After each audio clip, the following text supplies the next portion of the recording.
안녕하세요. 오늘도 사연살롱을 찾아주셔서 감사합니다. 얼마 전에 아들을 데리고 친정에 다녀왔는데 휴게소 화장실에 이런 문구가 적혀 있더라고요. 아름다운 사람은 떠난 자리도 아름답다. 물론 화장실을 이용하고 뒤처리를 잘 하라는 의미겠지만 저는 이걸 보면서 떠오르는 사람이 있었어요. 바로 제 전남편이었죠. 제 전남편이 아름다운 사람이었다면 좋았겠지만 그간의 행실을 보면 정말 더러운 사람이었다고 해야 맞을 거예요. 정말이지 다시는 우연이라도 마주치고 싶지 않은 인간이었거든요. 다행히 지금은 남이 되어버린 전남편이지만 편의상 남편이라고 포기할게요. 남편과 저는 8년을 함께 살았고 3년 전에 이혼을 했어요. 이혼한 지 3년이나 된 사람에 대해 이렇게 사연까지 보내게 됐다는 건 그만큼 쌓인 게 많다는 의미일 거예요. 사실 저도 잊고 살고 싶었어요. 그래서 이혼할 때 앞으로 더는 얽히고 싶지 않은 마음에 많은 걸 포기하고 헤어졌는데 이놈의 인간이 기어이 찾아와 진상을 떨지 뭡니까? 그러니 어쩌겠어요. 요즘 애들 말대로 인터넷에 그놈의 실상을 박제해버릴 수밖에요. 본인도 창피함을 안다는 다시는 제게 연락을 안 하겠죠 뭐. 그럼 지금부터 제 사연을 전해드릴게요. 제가 남편을 처음 만난 건 제 인생에서 가장 힘들었던 시기였어요. 5년 동안 사귀었던 남자랑 결혼을 앞두고 남자 쪽 부모님의 반대로 헤어지게 됐거든요. 이유가 납득이 됐다면 그렇게 힘들지는 않았을 거예요. 제 파혼 사연은 다름 아닌 나이였어요. 남자친구와 저는 동갑이었는데 시부모님께서는 4살 어린 여자를 원하셨거든요. 처음에 그 얘기를 들었을 때는 솔직히 귓등으로도 안 들었어요. 요즘에 그런 걸로 결혼을 반대하는 사람이 있나 싶었거든요. 그러다 시댁에 인사를 드리러 갔는데 막상 가서 보니 이게 간단히 넘어갈 일이 아니라는 걸 알겠는 거예요. 시부모님은 물론이고 집안 식구들 모두 저를 바라보는 눈빛이 곱지 않았거든요. 남자친구가 저보다 사회생활이 늦어서 수년간 제가 뒷바라지를 해왔는데 그때는 아무 말 안 하다가 제가 정작 결혼하겠다고 하니까 이렇게 나오는 게 이해도 안 가고 무척 서운했어요. 중간에서 남자친구도 힘들어하기 마찬가지였죠. 우여곡절 끝에 양가 부모님을 모시고 상견례 자리까지 마련했는데 그 자리에서까지 시댁에서 제 나이를 걸고 넘어지는 거예요. 자고로 여자는 젊을수록 좋은 거 아닙니까? 특히 결혼해서 애 낳고 사는 데는 한 살이라도 어린 여자를 만나지 않죠. 옛말에 4살 차이는 궁합도 안 본다고 하지 않았습니까? 왜 그런 말이 나왔겠어요? 경험에서 우러나온 거 아니겠습니까? 그런데 한두 살 어린 것도 아니고 동갑이라니 솔직히 저는 오늘 이 자리에 나오고 싶지도 않았습니다. 예비 시부모는 뻔뻔하게 자기들 할 말만 늘어놓았어요. 그 말을 듣는 내내 저희 부모님 얼굴은 벌겋게 달아올랐고요. 결국 참다 못한 엄마가 그동안 제 남자친구 뒷바라지를 해온 거에 대한 울분을 토했고 그 말에 예비 시어머니가 발끈하면서 결국 말다툼으로 이어지고 말았어요. 사람들이 말이야 양심이 있어야지. 그동안 자기 아들 뒷바라지는 누가 했는데 이제 와서 이딴 식으로 나와? 이럴 거면 도움도 받지 말았어야지. 그때는 뭐 우리 애 나이 몰랐어? 지들 필요할 땐 그깟 나이 상관없다가 결혼한다니까 이제 와서 대먹지 않게 나이 타령이야. 이럴 거면 그동안 우리 애가 당신 아들 건사하는데 들어간 돈 다 뱉어내. 어머 그걸 왜 우리가 내요? 지가 남자한테 빠져서 퍼다 준 걸. 우리 아들 놓치기 싫어서 지 스스로 벌어다 먹이고 챙긴 걸 왜 우리가 변상해줘야 되냐고요. 그러게 자식 교육 좀 똑바로 시키지 그랬어요. 결혼도 하년 처녀가 남자 집에 들락거리고 이게 뭡니까? 지금은 그쪽이 큰소리 칠 때가 아닙니다. 창피한 줄이나 아세요. 창과 방패처럼 찌르고 막는 양가 어머니들 때문에 루마는 혼란스러웠고 결국 식당 직원이 룸으로 찾아와 조용히 해달라고 하는 상황까지 벌어졌어요. 그때 상황을 정리한 건 저희 아빠였어요. 자 정리를 하자면 재훈이 부모님께서는 우리 친경이 나이가 재훈이랑 동갑인 게 문제라 이거죠. 4살 어린 여자를 며느리로 드리고 싶으시다 이 말씀 아닙니까? 그럼 이렇게 하면 되겠네요. 우리 둘째 딸이 진경이보다 4살 어리니까 재훈이랑 우리 둘째를 결혼시키면 되지 않겠습니까? 어떠세요? 이제 문제가 해결된 거죠? 말도 안 되는 아빠 논리에 황당해서 저는 입만 쩍 벌리고 있었어요. 그런데 부부는 일심동체라더니 엄마가 바로 아빠 편을 들고 나오지 뭐예요. 맞네. 우리 주경이가 진경이보다 4살 어리니까 재훈이 부모님이 찾는 신부감으로 딱이네요. 그럼 이제 예정대로 결혼식 치르면 되는 거죠? 그러자 이런 상황을 생각지 못했던 예비 시부모님은 얼굴을 불그락 하면서도 뭐라고 대꾸하지 못했어요. 애초에 나이 차이를 들먹이며 결혼을 반대한 건 핑계일 뿐이었는데 그걸 간파한 저희 아빠의 묘책에 걸려든 거니까요. 왜 대답을 못하십니까?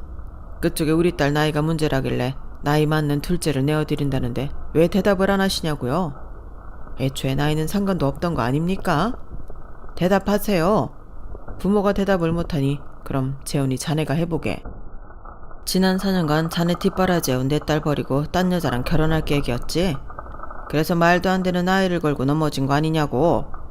애초에 여자한테 기대서 살려고 드는 네 놈이 마음에 안 들었어. 학원비에 네 놈 담배값까지 내 딸한테 뜯어갔다는 걸 알았을 때 피가 거꾸로 솟는 것 같았지만 그래도 한번 믿어봤던 건데 결국 네 놈이 믿음을 배신으로 갚는구나. 어차피 이 결혼은 물 건너간 것 같고 그렇다면 우리도 받을 건 받고 끝내야 하지 않겠냐? 그동안 네 놈이 내 딸한테 등쳐먹은 돈은 물론이고 이번 혼인을 빙자해 우리한테 입힌 피해까지 모조리 받아낼 테니까 그런 줄 알아라. 그리고 내 딸 인생을 이렇게 망가뜨려 놓고 네 놈의 편히 딴 여자랑 혼인할 생각을 한다면 일찌감치 버리는 게 좋을 거다. 내가 그렇게 두지 않을 테니까. 네 놈이 얼마나 머리가 좋은 놈인지는 모르겠다만 나이 든 사람이 괜히 나이가 많은 게 아니란 것도 알아야 할 거다. 그간 살아오면서 이놈 저놈 다 보고 이꼴 저꼴 다 보고 살아서 너같이 옹졸하고 은큼한 놈 속은 단번에 간파할 수 있거든. 그게 바로 연륜이라는 거다, 이 머저리 같은 놈아. 아빠는 그 말을 끝으로 저와 가족들을 데리고 상견례장을 나왔어요. 그리고 다음날 바로 변호사를 선임해 소송을 시작하셨어요. 소송을 진행하는 과정에서 알게 된 건데 정말 남자친구는 저 말고 다른 여자랑 혼담이 오가고 있었더라고요. 저를 떨궈내기 위해서 남친 부모님이 말도 안 되는 나이를 트집잡아 결혼을 반대했던 거였어요. 평범하게 헤어지려니 그동안 저한테 받은 물적 도움이 너무 커서 그걸 안 돌려주고 끝내려다 보니 이런 말도 안 되는 일을 벌인 거였죠. 그걸 알아챈 아빠 덕분에 저는 소송을 통해 그가 남자친구한테 썼던 돈도 돌려받고 파혼에 따른 피해 보상도 받을 수 있었어요. 하지만 이 파혼 소송 이후 저는 남자를 만나기 힘들었어요. 세상 어떤 남자도 믿을 수 없다는 생각을 갖게 되었거든요. 저보다 4살 어린 여동생이 먼저 결혼을 하고 사촌 동생들도 속속 결혼 소식을 전해왔지만 저는 여전히 결혼 생각은 물론 남자를 만날 생각조차 없었어요. 그런데 그런 제 마음을 열어준 사람이 생긴 거예요. 바로 제 남편이었죠. 당시 저는 집 근처에 자주 가던 술집이 있었는데 꼬치를 전문으로 파는 가게였어요. 가게 안에는 테이블이 있었지만 저는 주로 주방이 들여다보이는 바에 앉아서 사장님과 수다를 떨며 맥주 한두 병을 마시고 가곤 했어요. 그날도 퇴근길에 모든 꼬치를 먹으며 생맥주를 마시고 있었는데 제 옆자리에 남자 하나가 앉더라고요. 뭐 빈자리니까 앉을 수도 있는데 이 남자 표정이 세상 다 산 사람 같아서 신경이 쓰이더라고요. 아니나 다를까 자리에 앉자마자 한숨을 푹 쉬더니 소주부터 시키더라고요. 소주가 나오자마자 자네도 안 따르고 바로 병나발을 부는데 그때 예전에 제 모습이 순간 스치더군요. 파혼을 당했던 그 시절의 저 말이에요. 그때 저도 그 자리에 앉아 소주로 병나방을 불었거든요. 그래서 가만 보고 있을 수가 없어서 꼬치 하나를 대뜬 남자 입에 밀어 넣었어요. 놀란 남자는 입에 꼬치를 문 채 멀뚱히 저를 바라보았고요. 혼자 먹기에 양이 너무 많아서요. 그리고 아직 수요일입니다. 그렇게 깡소주를 나발로 불면 내일 출근 힘들어요. 그 말에 남자는 쓴웃음을 지으며 입에 든 꼬치를 우적우적 씹기 시작했어요. 어때요? 맛있죠? 저도 몇 년 전에 그 자리에 앉아서 깡소주 나발을 분 적이 있거든요. 그때 여기 사장님이 제 입에 닭똥집꼬치를 넣어주지 않았다면 지금 내 인생은 많이 달라져 있을 거예요. 당연히 안 좋은 방향으로 말이죠. 그때 깨달았어요. 괴로운 일이 있을 때는 일단 입에 맛있는 걸 넣자. 그러면 그 맛에 빠져서 조금은 살만해지더라고요. 그날은 제가 왜 평소 하지 않던 오지랖을 부렸는지도 모르겠어요. 인연이 되려니 그랬나 보다 생각할 뿐이에요. 그날 제 옆자리에 앉았던 남자가 바로 제 남편이에요. 그날 남편은 3년 사귄 여자한테서 헤어진 지 한 달 만에 결혼한다고 청첩장을 받은 날이었어요. 글쎄 뭐라는 줄 알아요? 나보고 축의금을 빵빵하게 달래요. 이게 말이 되는 겁니까? 어떻게 나한테 이럴 수가 있냐고요. 내가 지한테 얼마나 잘했는데. 30도 훌쩍 넘긴 나이에 훌쩍이는 남편을 보니 안됐기도 하고 은근히 귀엽더라고요. 그날 저는 자정이 넘을 때까지 남편의 하소연을 다 들어주었고 그날 이후 우리는 퇴근길에 그 꼬치집에서 만나는 날이 늘어갔어요. 술 친구에서 연인이 되기까지 걸린 시간은 고작 2달 남짓이었죠. 우리 둘 다 30을 넘긴 나이였고 한 차례 실언을 당한 처지라 그런지 통하는 구석도 많고 서로에 대해 묘한 동질감도 느끼고 있어서 금방 마음을 열 수 있었던 것 같아요. 그렇게 1년 조금 넘게 연애를 한 우리는 바로 결혼식을 올렸고 나이가 나이인지라 양가 부모님은 찬성을 넘어 쌍수를 들고 환영하는 분위기였어요. 신혼집을 마련할 때 남편이 모아놓은 돈이 별로 없어서 대부분 제 돈으로 전셋집을 구했는데 그때 들어간 돈 중 대부분이 바로 전 남자친구한테 돌려받은 돈이었어요. 그동안 통장에 묻어두고 볼 때마다 이를 갈던 돈이었는데 이렇게 요긴하게 쓰게 될 줄 누가 알았겠어요. 물론 그 돈도 엄연히 사회 초년생 때 안 먹고 안 입고 모은 돈이지만요. 그런데 결혼하고 안 사실이지만 제 남편 월급이 제 초봉보다 적더라고요. 아무래도 다니는 회사의 레벨이 달라서 그런 것 같더라고요. 제가 다니는 회사는 나름 대기업이고 남편은 중소기업에 다니고 있었거든요. 사실 저는 그런 거에 별 상관은 없었어요. 그건 제 남편도 마찬가지였어요. 오히려 친구들한테 와이프가 대기업에 다닌다고 자랑을 할 정도였어요. 그런데 남편의 이런 모습이 처음엔 귀엽게 보이더니 시간이 지나면서 점점 더 철딱선이 없게 생각되는 거예요. 명절을 맞아 회사에서 보너스도 나오고 선물도 받아서 집에 들어왔는데 남편이 제 손에 들린 한우 세트를 보더니 그러는 거예요. 야, 역시 대기업은 다르구나. 보너스도 그렇게 많이 주면서 한우까지 주는 거야? 역시 내가 결혼은 잘했다니까. 와이프 덕분에 명절 한우 세트도 받고. 자기야, 우리 이거 우리 집 갈 때 선물로 가져가자. 우리 엄마가 대기업 다니는 며느리 덕분에 한우 먹는다고 엄청 좋아하실 거야. 모르긴 해도 주변에 엄청 자랑하실걸? 자기는 명절 보너스는커녕 회사에서 식용유 몇 병 받는 게 다라고 한참을 툴툴대던 남편은 한우 세트를 들고 신나서 어쩔 줄 몰라 했어요. 그런데 남편의 이런 모습이 뭐랄까 좋게만 보이지 않더라고요. 매번 제가 회사에서 뭔가를 받아올 때마다 엄청 띄워주고는 결국엔 자기 부모한테 드리게 하거나 자기가 저 대신 쓰곤 했거든요. 꽃노래도 한두 번이라고 슬슬 남편의 저희를 알아채고 나니 저를 띄워주는 말이 좋게 들리지만은 않았어요. 그래서 저도 솔직한 마음을 드러냈죠. 왜 자기 집에 가져가는데? 우리 부모님도 한우 좋아하셔. 지난번에도 홍삼 세트랑 굴비 세트 자기 집에 가져갔잖아. 나 결혼하고 지금까지 회사에서 나온 선물들 다 자기가 챙겨갔어. 내 앞으로 나온 것들인데도 한 번쯤은 우리 부모님 생각도 해줄 수 있는 거 아니야? 저도 참다 한 말인데 남편은 그 말에 자존심이 상했던가 봐요. 그러니까 한마디로 대기업 다니는 네가 받아온 선물에 중소기업 다니는 찌질이는 손대지 마라 이거네. 자기 진짜 어쩜 이러냐? 그래 알았어. 앞으로는 내가 당신이 받아온 선물에 절대 손 안 댈게. 그럼 됐지? 아 그럼 당신은 내가 받아온 식용유 쓰지 마. 그거 우리 엄마 가져다 줄 거니까. 정말 유치하게도 남편은 자기가 받아온 식용유 3병을 비닐봉투에 꽁꽁 싸매고는 시댁에 가져갈 선물 봉투에 함께 넣었어요.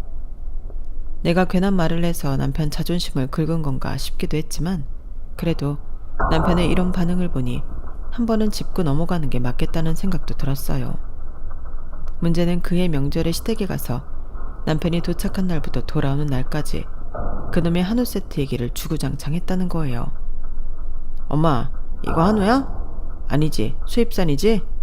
아, 우리 집에 한우 세트가 있긴 한데 이 사람이 자기 회사에서 받아온 거라고 자기 부모님한테 주겠다더라고. 어쩌겠어. 엄마 아들은 고작 식용유 3병 주는 중소기업 다니고 며느리는 한우 세트 주는 대기업에 다니는 걸. 엄마, 다음 생에 태어나면 대기업 다니는 자식 낳아. 그래야 명절마다 한우 세트도 받아먹지. 이건 뭐 초등학생 싸움도 아니고 정말 유치해서 말이 안 나올 지경이었어요. 거기다 그게 끝이 아니었어요. 명절 둘째 날 저희 집에 가서는 또 뭐라고 했는 줄 아세요? 장모님, 이거 이 사람이 회사에서 받아온 그 한우로 만든 건가요? 에이, 왜 그거 안 쓰고 다른 고기를 쓰셨어요? 이 사람이 중소기업 다니는 아들 낳은 저희 부모님한테는 절대 안 준다고 친정에 가져온 고기인데. 몰랐는데 이 사람이 차별이 좀 심해서 앞으로는 저도 이 사람 앞에서 벌벌 기면서 살아야 할 것 같아요. 집 살 때 자기 돈이 더 많이 들어갔다고 생색낼지 모르니까 앞으로는 집에서 까치발로 다닐까 봐요. 이 사람 돈으로 산 집에 감히 제가 발도장 찍고 다닐 순 없잖아요. 이게 전부 돈도 없고 그지 같은 회사에 다니는 제가 잘못이죠 뭐. 글쎄 이러지 뭐예요. 사위의 밑도 끝도 없는 넋두리에 저희 엄마는 저를 불러 한 소리 하셨어요. 네가 집에서 얼마나 김서방을 잡아댔으면 장모인 나를 잡고 저런 소리를 해. 아니 내가 뭘 그렇게 잘못했다고 그래. 난 내가 받아온 회사 선물을 매번 당연하게 자기 부모한테 가져다 주는 게 얄미워서 한마디 했을 뿐이라고. 아무리 항변을 해도 엄마는 무조건 제가 잘못한 거라며 먹는 거 가지고 사람 자존심 상하게 하지 말라고 혼내셨어요. 결국 한우 세트로 인한 시답지 않은 싸움은 남편의 승리로 끝이 났고 이후 들어오는 회사 선물은 죄다 남편이 챙기게 되었어요. 사실 그 문제를 길게 끌고 와서 끝장을 볼 수도 있었지만 제가 임신을 하는 바람에 그럴 수가 없었어요. 호르몬 이상으로 신체적, 정신적으로 많은 변화가 있었고 당장 출퇴근하는 것만으로도 너무 힘들었거든요. 임신 기간도 힘들었지만 출산을 하고 육아를 병행하며 몸을 추스르는 건 더 힘들었어요. 당장 얼마 뒤면 회사에 복귀해야 하는데 몸은 밀가루 반죽처럼 퍼져 있고 온몸은 몽둥이로 때려 맞은 것처럼 만신창이었거든요. 거기다 수시로 울고 싸는 아들을 챙기자니 제대로 잠을 잘 수가 없어서 스트레스는 최고조에 달해 있었어요. 그런 상황에 남편은 집에 시댁 식구들을 불러서 100일 잔치를 하겠다느니 난리를 치질 않나. 자기 여동생이 공무원 시험을 준비하게 됐다고 학원가에서 가까운 우리 집에서 한 1년 데리고 있다고. 그러지 뭐예요. 자기야, 생각해보면 그리 나쁜 조건은 아니야. 당신 회사에 복귀하면 애 봐줄 사람이 필요하잖아. 물론 우리 채연이가 애를 볼 순 없지만 그래도 소소하게 손을 보탤 수 있지 않겠어? 예를 들어 어린이집에서 데려올 때 자기나 내가 늦으면 채연이가 데려올 수도 있고 당신 대신 세탁기를 돌려줄 수도 있잖아. 안 그래? 솔직히 채연이 먹는 거야 우리 먹는데 숟가락 하나 더 올리는 수준인데 생활비가 늘면 얼마나 늘겠어? 내 체면을 생각해서라도 당신이 허락해 줬으면 좋겠는데 어때? 그래 줄 거지? 일에 육아에 찌들어 있는 나를 도와주지는 못할 망정 남들은 하지 않는 100일 잔치에 신우이 시집살이까지 정말 하루가 멀다 하고 남편이 일을 벌리는 통에 저는 정말 폭발하기 일보 직전이었어요.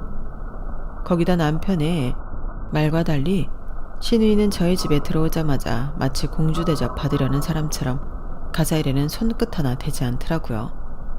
청소기를 돌리거나 세탁기를 돌리기는커녕 지가 입은 옷도 사방에 뱀 허물 벗듯이 벗어두고 다녔고 친정 엄마가 만들어다 준 반찬을 덜지도 않고 침 묻은 젓가락으로 마구 휘저어 먹고는 식탁에 그대로 두곤 했어요. 그뿐인가요? 툭하면 출출하다며 치킨에 곱창, 피자 등을 시켜달라고 그러면서 우리 아들 기저귀 한번 갈아줄 생각을 안 하는 거예요. 신우이가 집에 오고 오히려 늘어난 가사일 때문에 저는 더 힘들어졌고 신우이 먹성에 늘어난 식비를 비롯해 전기세, 물세 같은 공과금으로 인해 생활비도 엄청 늘어버렸어요. 남편이 말했던 장점은 하나 없고 단점만 늘어난 셈이었죠. 결국 참다 못한 저는 남편에게 신우이를 내보내라고 했어요. 남편은 어떻게 그러냐고 자기가 잘 얘기를 해보겠다고 했지만 솔직히 그런 기회조차 주기 싫더라고요. 말은 공무원 시험을 준비한다고 하지만 제가 봤을 때는 그런 식으로 공부해서는 천년만년이 지나도 절대 시험에 합격 못할 것 같더라고요. TV 볼 거 다 보고 놀 거 다 놀고 딸랑 학원에서 강의만 들어서 어떻게 공무원 시험에 합격을 하나요? IQ가 200 이상 되는 것도 아닌데 말이죠. 거기다 일과 육아, 가사노동에 치여 사는 올케를 눈앞에서 보면서도 자기 니트는 손세탁해달라, 늦은 시간에 라면 끓여달라, 치킨 시켜달라, 심부름을 시키는 거 보니 인간이 되먹기 그른 게 확실히 보여서 조금도 도움을 주기 싫어졌어요. 그래서 남편의 부탁에도 불구하고 신우이를 다시 시댁으로 보내버렸죠. 물론 그 일로 남편은 저를 볼 때마다 징징거렸고 더는 참을 수 없던 저는 한 번만 더 내 앞에서 징징거리면 그날로 이혼할 거라고 해버렸어요. 그랬더니 남편이 충격을 받았는지 한동안 조용하더라고요. 그렇게 모든 일이 일단락 된 줄 알았는데 이때부터 남편은 계획을 세우고 있었던가 봐요. 언제고 이혼을 하게 되면 자신이 꼼짝없이 쫓겨나게 될 거란 걸 알았는지 제가 평소에 쉽게 던진 말 한마디까지도 수첩에 기입을 해서는 이혼할 때 마치 제가 그동안 자신에게 언어폭력을 휘둘러 온 것처럼 만들어버렸어요. 이 수첩은 결혼 8년 만에 남편과 이혼하게 됐을 때 남편을 위한 꽤 쓸만한 증거로 채택이 되었어요. 그 바람에 저는 남편한테 위자료까지 지불하게 되었죠. 거기다 남편은 우리 아들을 볼모로 제게 흥정까지 해왔어요. 양육권을 줄 테니 얼마, 친권을 줄 테니 얼마 이런 식으로요. 정말 생각 같아서는 이 인간을 쥐도 새도 모르게 묻어버리고 싶었지만 그럴 수 없다는 게 천추의 한이었습니다. 결국 잃은 게 더 많은 이혼이었지만 그래도 우리 아들을 온전히 제가 데려올 수 있어서 지금도 후회는 않고 있어요. 그렇게 남편과 헤어지고 아들과 둘이 살고 있었는데 이 인간이 이혼하고 3년 만에 다시 우리 모자 앞에 나타난 거예요. 그것도 하필 저희 아빠 장례식장이 말이에요. 어떻게 알고 왔는지 이미 검은 양복까지 차려입고 팔에 상주 완장까지 차고 있더라고요. 그 모습에 놀란 저는 당장 달려가 남편을 데리고 밖으로 나왔죠. 어떻게 된 거야? 당신이 여긴 왜 와? 왜 오긴? 장인어른이 돌아가셨는데 맞사이가 안 오면 누가 와? 여보, 당신이 지금 얼마나 힘들지 누구보다 내가 잘 알아. 지금은 나랑 싸울 때가 아니라 우리 장인어른 잘 모시는 게 중요한 거잖아. 그러니까 우리 문제는 차차 정리하고 일단 안으로 들어가자. 손님들 들이닥칠 텐데 어머님이랑 처제만 맡겨둘 수 없잖아. 하여, 고양이가 쥐 생각하고 있네. 당신이 무슨 자격으로 상주 노릇을 해. 그리고 당신 없어도 상주 노릇 할 사람은 많아.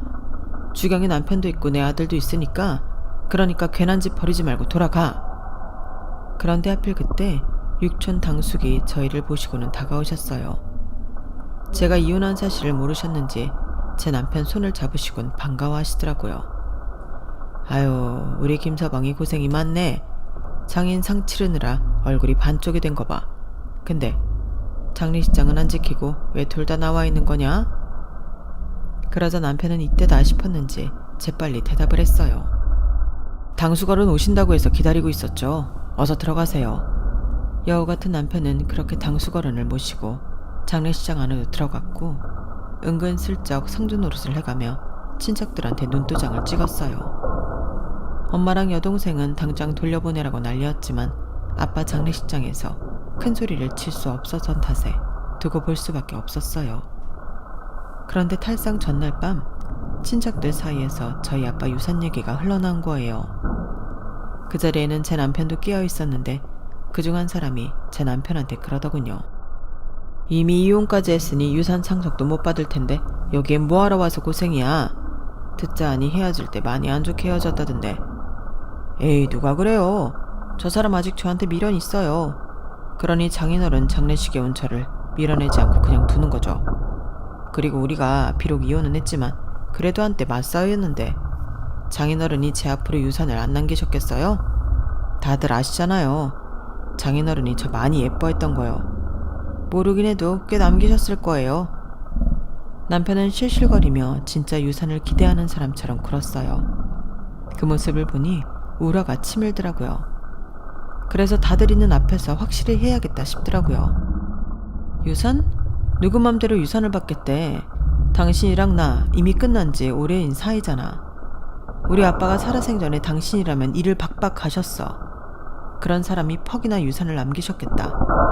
그러니까 괜한 소리 짓거리지 말고 당장 돌아가. 아니 여보, 그래도 그런 게 아니지. 내가 바쁜 시간 내서 장인어른 장례식까지 치러줬으면 뭔가 생기는 게 있어야 할 거 아니야.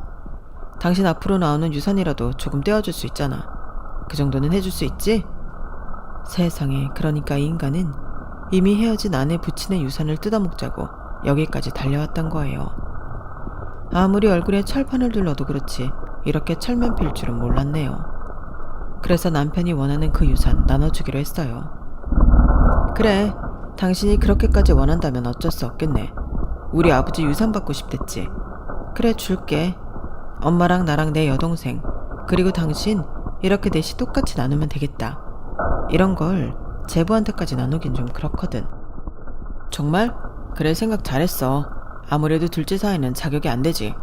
뭐니 해도 맞사이가 최고니까.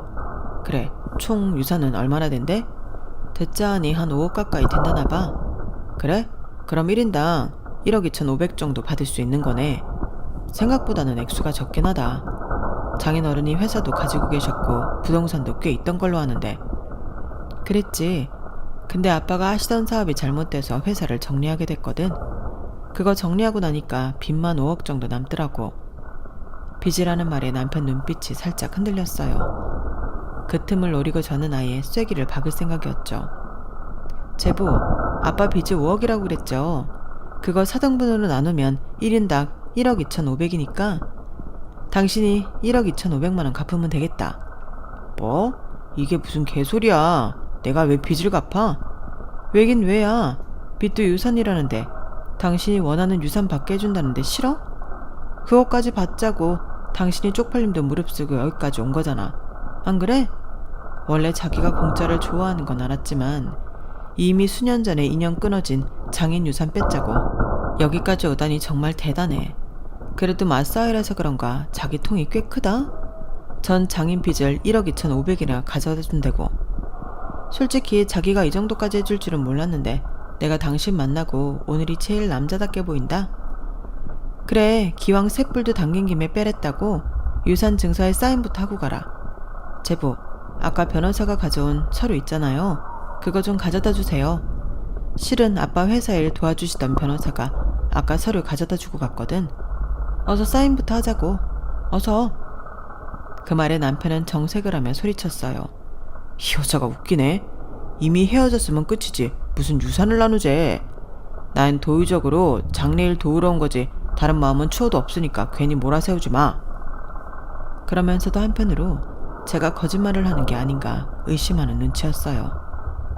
하지만 제부가 들고 온 서류에서 빚에 대한 내역을 찬찬히 보고는 다 틀렸다 싶었는지 결국 도망치듯 장례식장을 빠져나가더군요.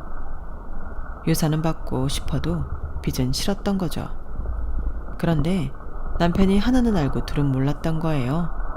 아빠 앞으로 빚이 있긴 했지만 그 빚을 갖고도 남을 만큼의 부동산도 있었거든요. 당장 현금화하기 힘들어서 빚이 생겼던 거지 갚을 능력이 안 됐던 건 아니니까요. 장례식을 치르고 몇 달 뒤 부동산 중 일부를 정리해 아빠 빚부터 갚았어요. 그리고 나머지 유산은 엄마와 우리 자매가 적절히 나누게 되었고요. 빚이 무서워서 도망을 쳤던 남편은 나중에 그 사실을 알고 저를 찾아왔다가 오히려 경찰에 끌려가고 말았어요. 이미 헤어진 사이에 무단으로 제 집에 침입해서 제 화장대랑 장롱 서랍을 뒤졌거든요. 제가 거기에 중요 서류랑 금부치, 현금을 놔두는 걸 알고서 벌인 짓이었죠. 결국 남편은 무담 치니까 절도 혐의로 구속됐고 그 바람에 난리가 난 시댁에선 싹싹 빌려 선처를 구했어요. 하지만 이혼할 때 남편이 했던 짓을 생각하니까 도저히 용서해주고 싶지 않더라고요. 그래서 조건을 걸었어요. 앞으로는 나는 물론 내 아들과 내 친정 식구들 앞에 절대로 나타나지 말라고 말이죠. 제가 이런 조건으로 이번 사건을 무마하기로 한 건 이 사람을 용서해서가 아니었어요.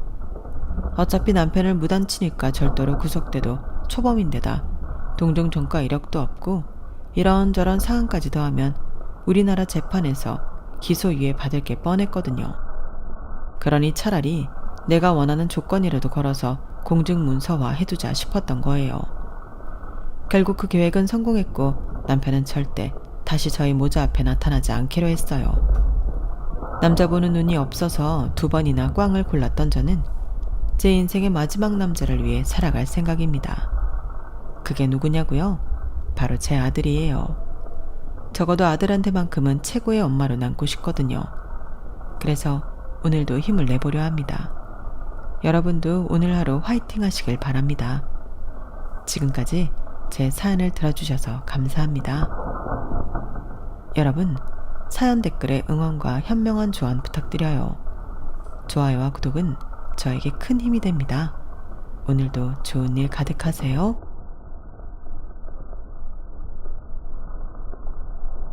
안녕하세요. 오늘도 사연 살롱을 찾아주셔서 감사합니다. 고작 30살인데 저처럼 산전수전 공중전까지 겪은 분이 또 있을까요? 저처럼 고생해온 사람이 또 있으면 안 될 것 같아요. 그 인생이 너무 불행하거든요.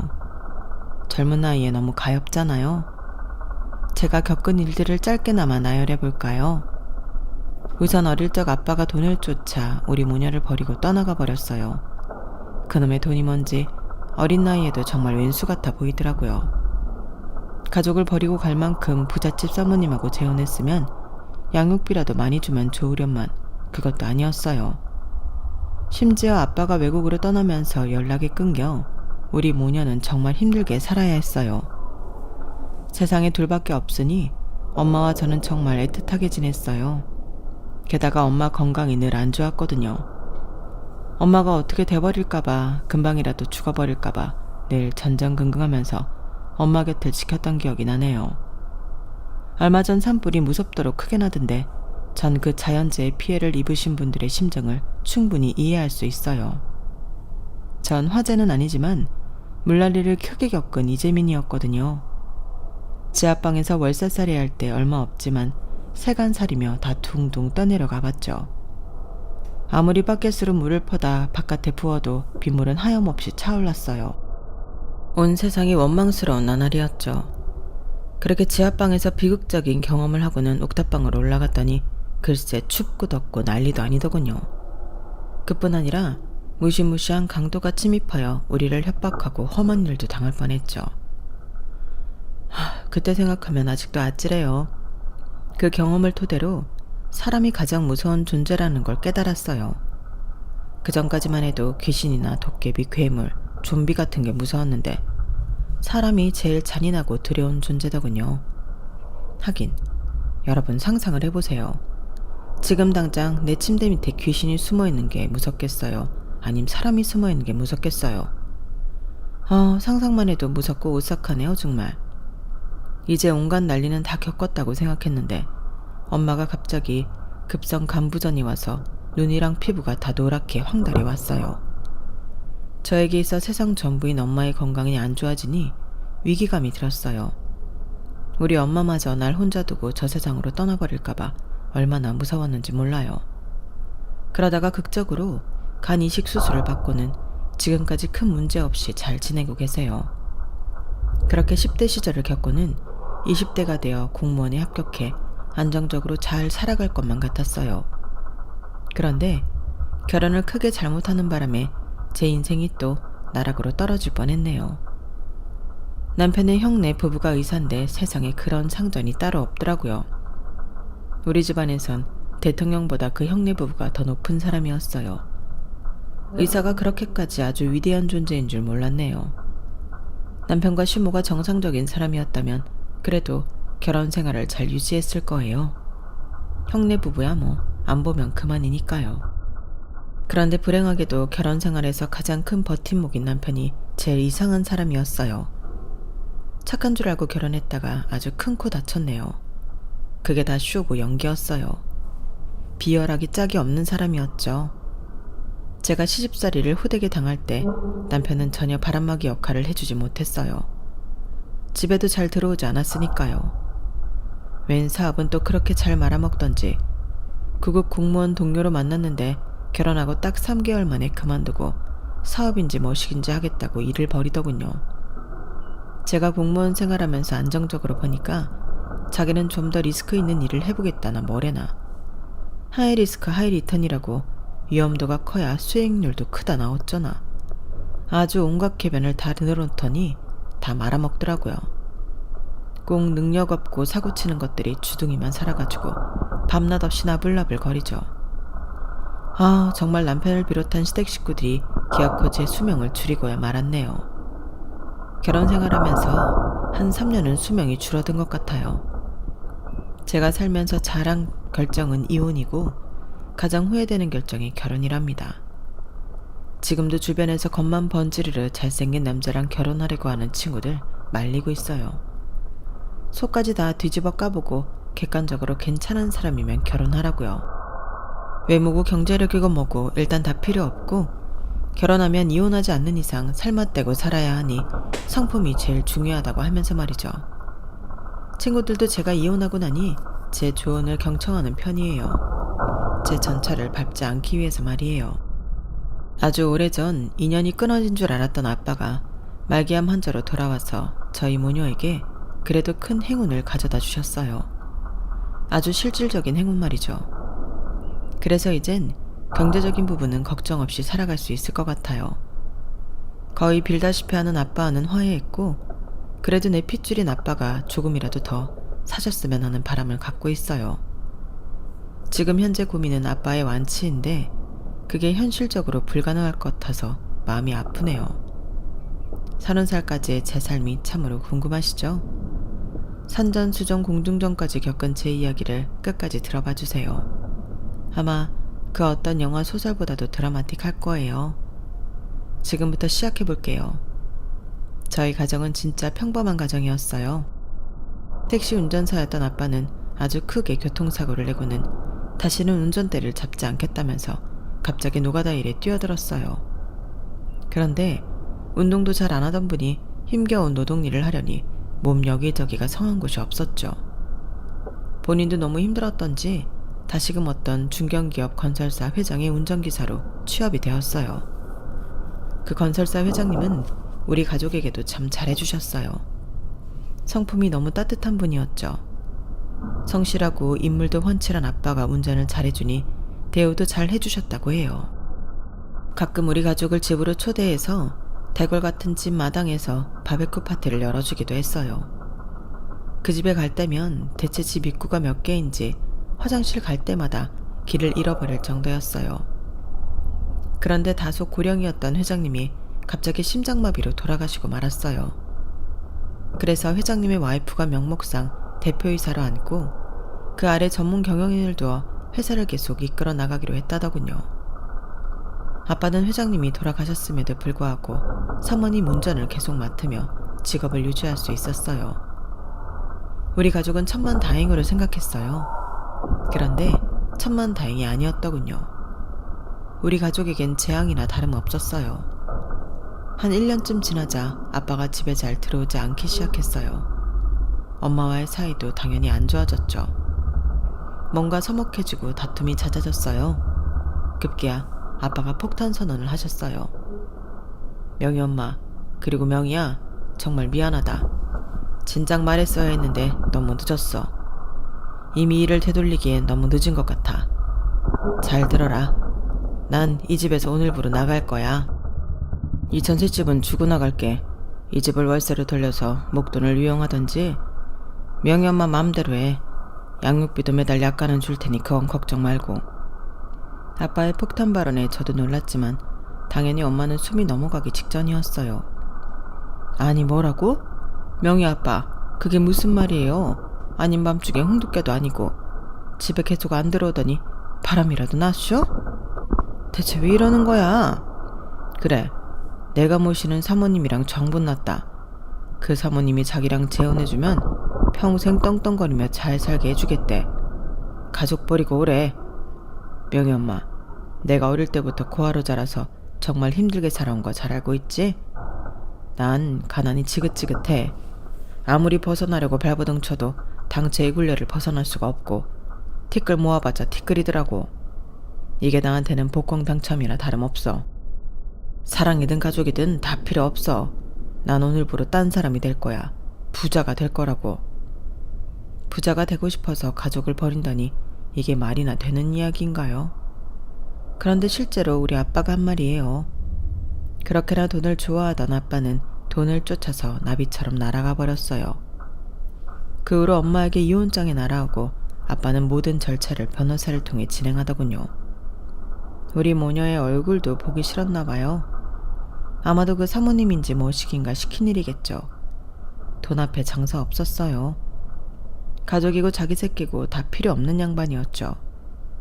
그때 어린 나이였던 저도 돈의 위력을 실감했어요. 그렇게 엄마와 함께 헌시장처럼 버려지고 우리 모녀는 정말 열심히 살아야 했어요. 아빠는 마치 큰 재산을 준 것처럼 했지만 1.5룸의 정말 작은 집 전세 보증금은 코딱지였죠. 양육비도 죽지 않을 만큼만 줬다고 해요. 나중에 아빠의 변을 들어보니 그 사모님인지 뭔지가 우리 모녀에게로 돈을 못 주게 했다고 하더라고요. 아무튼 그땐 아빠를 무지하게 원망했어요. 그마저도 아빠가 몇 년 후에 동남아 쪽으로 완전히 떠나게 되면서 연락이 끊겨버렸어요. 양육비도 같이 끊겼죠. 엄마는 보험 일을 하면서 절 먹여 살리기 위해 총력을 기울이셨어요. 보험 일이 따박따박 월급 나오는 일이 아니다 보니 편의점이나 식당 등에서 투잡을 뛰기도 하셨어요. 저도 엄마의 뜻에 따라 정말 아끼고 아껴서 살았어요. 아직 돈을 벌지 못하는 제가 할 수 있는 일이라곤 절약뿐이었거든요. 엄마가 돈 버느라 늦게 들어오는 날엔 아무리 추운 겨울에도 절대 집에 보일러를 떼지 않고 기다렸어요. 집에서 패딩 잠바와 두꺼운 양말에 내복까지 다 껴입고 버텼어요. 가스비 아끼기 위해서 말이죠. 그렇게 아주 조금씩 돈을 모을 수 있었어요. 엄마와 저에겐 우선 방 2칸짜리 전셋집으로 옮기는 게 1차적인 목표였거든요. 거의 고지가 눈앞에 보일 즈음에 사건이 터지고 말았죠. 이 세상은 우리 모녀가 행복한 걸 그냥 두고는 볼 수 없었나 봐요. 조금이라도 형편이 나아질 쯤이면 어김없이 굵은 소금을 팍팍 뿌리더라고요. 엄마가 어떤 전화를 받고는 완전히 사색이 되었어요. 엄마 왜 그래? 무슨 일이에요? 명희야, 네가 이모라고 부르던 그 뚱뚱한 여자 있잖아. 얼굴에 곰보 자국 많던 그 여자가 엄마 앞으로 빚을 엄청 많이 떠넘기고는 사라졌어. 다 엄마 탓이다. 아, 내가 무식한 년이지. 내 돈, 내 피 같은 돈. 내가 그 돈을 어떻게 모았는데. 아유. 엄마는 억울함과 사람에 대한 회의를 울부짖었지만 때는 이미 늦어버렸어요. 제가 이모라고까지 부르며 가족같이 지내던 한 아줌마가 엄마 앞으로 빚을 떠넘겨버리고는 잠적한 거였죠. 아빠에게 버림받은 우리 모녀는 또 한 번 사람에게 된통 당하고 만 거예요. 그나마 있던 전세 보증금도 다 뺏기고 우리 모녀는 단칸방 지하로 내려가야 했어요. 온 벽에 물이 줄줄 흐를 만큼 시커먼 곰팡이가 심한 집이었어요. 귀신의 집이나 다름없는 곳이었고 절대 사람 살 공간이 되지 못했죠. 하지만 돈은커녕 빚만 있던 우리 모녀에게 그 공간도 소중했어요. 곰팡이 냄새가 잔뜩 배인 중학교 교복을 입고 학교에 가면 아이들이 놀려대긴 일쑤였어요. 이명희는 냄새난대요. 곰팡이 냄새난대요. 지하 창고에 산대요. 맨 처음엔 주눅이 들었지만 점점 놀림이 심해지니 제가 억세지더군요. 야 이년들아, 니네는 뭐 얼마나 잘 산다고 지랄들이야. 나 태권도 유단자야. 니네 한번 맞아볼래? 태권도 학원 근처에도 가본 적이 없었지만 전 이렇게라도 제 방어를 해야 했어요. 기본 발차기 흉내만 내도 아이들이 더 이상 놀리지 못하더라고요. 그런 험난한 환경 속에서도 공부를 못하진 않았어요. 늘 반에서 10등 안에는 속했죠. 장마기간 동안에는 정말 죽을 맛이었어요. 안 그래도 습한 지하방에 곰팡이 천국이었죠. 그런데 그 며칠간은 비가 너무 많이 오더라고요. 하다 보니 어느새 우리 집에까지 비가 쳐들어왔어요. 이건 비 수준이 아니었고 거의 바닷물 밀물이 몰려오는 수준이었어요. 명희야, 안 되겠다. 얼른 물을 퍼내자. 엄마와 저는 대야로 밤을 새가면서 물을 퍼냈지만 빗물이 폭포수처럼 쏟아지는 걸 어찌할 방법이 없었어요. 눈물 범벅 땀 범벅이 되어 그 자리에서 주저앉고 말았어요. 엄마는 비가 차서 거의 계단까지 다 잠긴 집에 뛰쳐 들어갔어요. 엄마, 거긴 왜 들어가? 엄마까지 떠내려가겠어요. 그래도 우리 명이 내일 학교 갈 책가방이랑 책들은 가져와야지. 아, 하늘이시여, 왜 우리 모녀에게만 이렇게 큰 시련을 주시나요? 너무 억울했지만 어쩔 수 없었어요. 할 수만 있다면 하늘의 비구멍을 막고 싶은 심정뿐이었죠. 그렇게 지하방의 서러움을 온몸으로 겪고 우리 모녀는 옥탑방 월세로 거처를 옮겼어요. 그마저도 이사 비용이나 세간살이 다시 마련할 돈이 없어서 은행에서 대출을 받아서 말이죠. 곰팡이에서 해방되니 살 것 같았어요. 물론 여름에 땡볕 추위는 덤이었어요. 에어컨 같은 건 사치였으니까요. 그렇게 옥탑방에 적응하며 살아가고 있는데 큰 고양이가 옥상까지 올라오더군요. 마음 여린 엄마는 먹다 남은 생선 살을 주고 물도 주는 등 잘해서 보내줬어요. 아우 엄마, 뭘 그렇게까지 해요.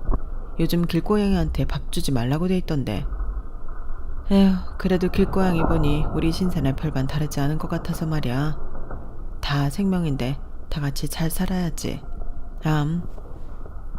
고양이에게 밥을 주지 말라던 저는 오히려 그 고양이와 친구처럼 친해졌어요.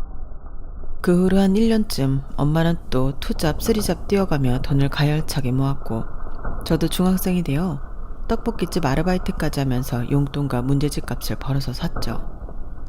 엄마가 풀옵션이 뒤에 있는 원룸으로 이사 가자고 하시더군요. 아주 친해진 고양이와 빠이빠이 하는 건 아쉬웠지만 그래도 깔끔한 원룸으로 들어간다니 설레었어요. 계약 첫날 원룸 주인이 계약금을 현금으로 원한다고 하여 목돈을 ATM 기계에서 뽑아 흰 봉투에 담아 소중히 품에 안고 왔어요. 그날 밤 갑자기 옥탑방 문이 덜컹덜컹 하더군요. 이게 무슨 소린가 싶어서 엄마를 깨웠어요. 그런데 순식간에 웬 검은 그림자가 우리 모녀 앞에 서 있더군요. 누구세요? 복면을 쓴 그 시꺼먼 남자는 날카로운 눈빛을 쏘면서 우리를 협박했어요. 아까 낮에 은행에서 돈 뽑아서 봉투에 담아오는 거 다 봤어. 얼른 내놔. 안 내놓으면 어떻게 되는 줄 알지? 엄마는 덜덜하면서 협박하는 강도가 말하는 대로 봉투를 찾기 위해 기어서 장롱으로 갔어요. 그때 밖에서 날카로운 굉음이 들렸어요. 고양이 소리였죠. 옥탑방 우리 집 밖에 조명이 환하게 켜지고 철로 된 대야가 나뒹구는 굉음이 크게 들렸어요. 강도놈은 깜짝 놀라서 그대로 창문을 통해 도망가고 말았죠. 엄마와 저는 여전히 두려움에 떨며 부둥켜 안고는 당장 112에 신고를 했어요. 몇 분 지나지 않아 경찰이 와서 조사가 시작되었고 집 밖으로 나가보니 글쎄 고양이가 조명 버튼을 눌러서 불을 켜고 큰 소리를 낸 거더라고요. 고양이가 우리를 살렸다. 고맙다. 그동안 밥 준 보람이 있구나. 그날부로 바로 원룸으로 들어갔어요. 더 이상 그 옥탑방에서 무서워서 못 살겠더라고요. 우리 모녀를 강도에게서 구해준 고양이와 함께 이사왔어요. 조그만 방이었고 털도 많이 날렸지만 마치 가족처럼 따뜻하게 잘 키워줬어요. 강도를 당할 뻔한 뒤로 엄마와 밤에 꼭 껴안고 잠들었어요. 세상이 무섭고 사람이 무서웠지만 내 곁에 우리 엄마만 있으면 무슨 일이든 헤쳐나갈 수 있을 것만 같았죠. 전 고등학교를 세무 전문 고등학교로 들어갔고 그곳에서 정말 열심히 공부했어요. 코피 터지게 공부한 결과 늘 전교 상위권을 유지했어요.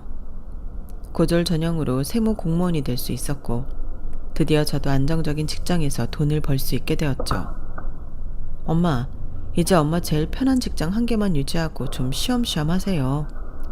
3-4개씩 알바하고 잠도 못 자고 그러지 말고요. 네?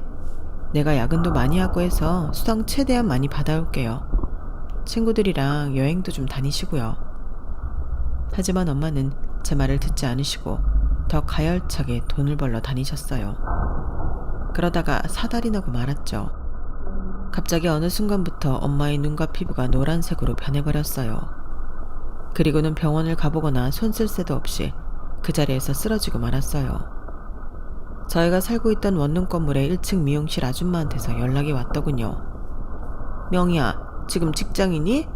네 엄마가 길거리에서 쓰러져서 어떤 아저씨가 까만 차 타고 병원으로 바로 싣고 갔어. 하도 순식간에 일어난 일이라 자세히 묻지 못했는데 글쎄 그 아저씨가 이상한 말을 하더라. 본인이 네 아빠래. 자기 보고 명희 아빠라고 그러더라고. 암튼지간에 얼른 병원 가봐. 네 엄마 큰일 난 것 같아. 전 이게 다 무슨 말인가 싶었어요. 일단 엄마가 쓰러졌다는 말에 충격을 받았고 갑자기 내 아빠라는 사람이 나타났다는 말에 2차 충격을 받았죠. 어쨌든 병원으로 달려갔어요. 그랬더니 진짜 옛날에 보고 연락이 끊겼던 아빠가 다 늙은 모습으로 서 있더군요. 아빠, 그때 다른 아줌마 만나서 집 나가버린 그 아빠 맞지? 명희야, 하필이면 안 좋은 상황에 널 만나게 됐구나. 아빠 기억하니? 그래도 잊지 않아줘서 정말 고맙다. 우리 엄마는 어떻게 된 거예요? 엄마 죽지 않죠? 아무런 이상 없는 거죠? 길 가다가 웬 아줌마가 픽 하고 쓰러지길래 다가가서 봤더니 바로 명희 엄마더구나. 옛날 일을 기억할 새도 없이 일단 아빠 차로 응급실로 왔단다. 당장은 생명에 지장이 없다고 하는데 급성 간부전이래. 아마도 간이식을 받아야 다시 건강해질 수 있나 봐. 간이식? 엄마가 간이식을 받아야 살 수 있다는 말에 전 바로 간이식 적합성 검사를 진행했어요. 하지만 하늘도 무심하시지 하나뿐인 딸인 제가 부적한 판정을 받고 말았어요. 너무 초조했어요. 그런데 갑자기 나타난 아빠도 적합성 검사를 받은 모양이었어요. 아빠가 아주 밝은 얼굴로 제게 말했어요. 명희야, 아빠가 네 엄마한테 한 가지 좋은 일을 해줄 수 있게 됐다. 내가 네 엄마한테 간이식 해줄 테니 너무 걱정 말아라. 네 엄마 살 수 있게 됐어. 아빠는 눈물까지 흘리며 좋아하셨어요. 들은 바로는 아빠는 아직까지 그 사모님인지 뭐식인지랑 재혼 생활을 유지하고 있는 모양이었어요. 이번에도 그 아줌마가 반대를 많이 한 모양이지만 간이식을 강행하더군요. 엄마는 한때 그토록 미워하고 증오했던 아빠한테서 새 생명을 얻게 되었어요. 이게 무슨 운명의 장난인지 모르겠더군요. 엄마를 다시금 살게 해준 아빠를 용서할 수밖에 없었죠. 아빠, 이제 어느 정도 회복되셨으니 퇴원하고 엄마랑 저랑 사는 원룸에 한번 같이 가요. 제가 밥이라도 대접할게요. 엄마보다 이른 시점에 태어난 아빠를 모시고 엄마와 함께 사는 누추한 원룸으로 향했어요. 그리고는 참기름 넣은 고소한 전복죽을 만들어드렸어요. 아빠는 한 입 딱 먹어보고는 하염없이 눈물을 흘리더군요. 너희 모녀 버리고 혼자 잘 살겠다고 도망간 아빠한테 이렇게 잘해줘서 정말 고맙다. 아빠가 좋은 집에서 좋은 음식 먹고 잘 살고 있을 때 우리 명희랑 명희 엄마는 이렇게 좁은 원룸에서 힘들게 살았겠구나. 아빠가 돈에 눈이 뒤집혀서 내 핏줄과 가족을 버렸다. 아빠는 천하의 몹쓸 놈이야. 죽을 때까지 아빠를 용서하지 마려무나. 아니에요 아빠. 그동안 차고 넘치게 아빠를 미워하며 살았어요. 하지만 우리 엄마한테 간이식도 해주고 엄마를 다시 살려준 사람이기에 다 용서할게요. 살면서 아빠를 또 볼 일이 있을까 모르겠지만 재혼해서 잘 살고 계시니 다행이에요. 앞으로 행복하세요. 그렇게 다시 재혼 가정으로 돌아간 아빠는 우리가 원룸에 사는 게 안 돼 보였는지 2층짜리 단독주택을 한 채 사주셨어요. 원래도 부자인 사모님과 재혼했지만 동남아 가서 본인 사업이 잘 되어 재산이 더욱 늘어났다고 하더라고요. 우리는 아빠가 사준 단독주택 2층에 살고 1층 방 2개는 세를 주어 월세로 생활할 수 있었어요.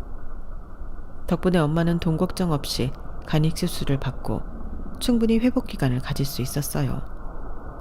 내가 직장에 다니거나 알바를 하지 않았는데도 월세가 통장에 차곡차곡 쌓이니 무슨 마법같이 느껴졌어요. 저 또한 엄마의 강병을 충분히 한 뒤 복직할 수 있었죠. 이러저러한 일련의 일들을 겪다 보니 남자친구 만들 시간도 없었어요. 연애는 제 인생의 사치였죠. 그런데 20대 중후반이 되자 엄마가 오히려 연애 좀 하라고 난리였어요. 명희야, 요즘 아가씨들이 30도 훨씬 넘어 결혼한다지만 맨날 골골대며 건강도 안 좋은 엄마가 살면 얼마나 살겠니? 우리 명희는 20대에 결혼해서 떡두꺼비 같은 손주 낳아주면 안 될까? 아, 엄마, 나 20대 초중반 때만 해도 뭐 맨날 일찍 들어오라 그러고 남자는 다 짐승이라고 그러더니 이제 와서 남자친구 없냐고? 빨리 결혼하라고? 난 평생 엄마랑 살고 싶은걸?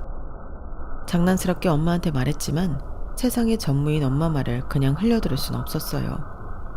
아마 그 순간부터 제 주위 남자들을 찬찬히 뜯어보기 시작했던 것 같아요.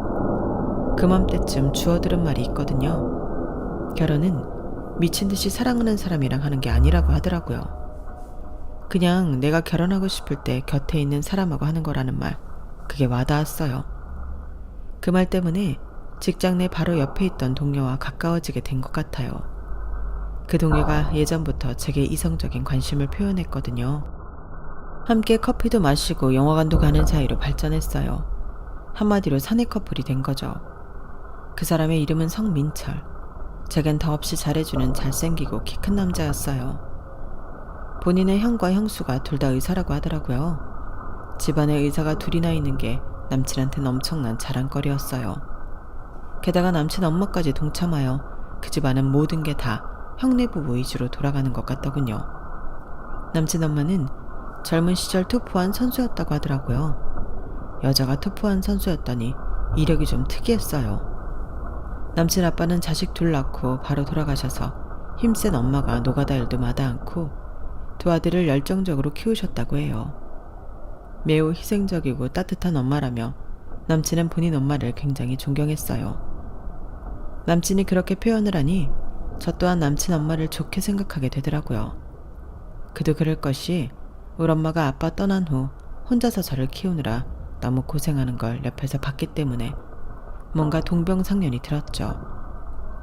30대 중반이었던 남친은 결혼이 필요했고 저 또한 엄마의 재촉으로 결혼을 하고 싶어 했으므로 우린 자연스레 결혼식을 추진하게 됐어요. 우선 제가 남친 집을 방문해 그의 가족들을 만나기로 했어요. 최대한 여성스러운 흰색 투피스를 입고 갔죠.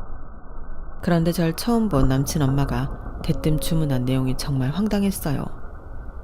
네가 이명이냐? 우리 집안은 다 건강한 사람들만 있는데 넌 어째 삐쩍 골았냐? 너 엄마가 간이식까지 받았다며.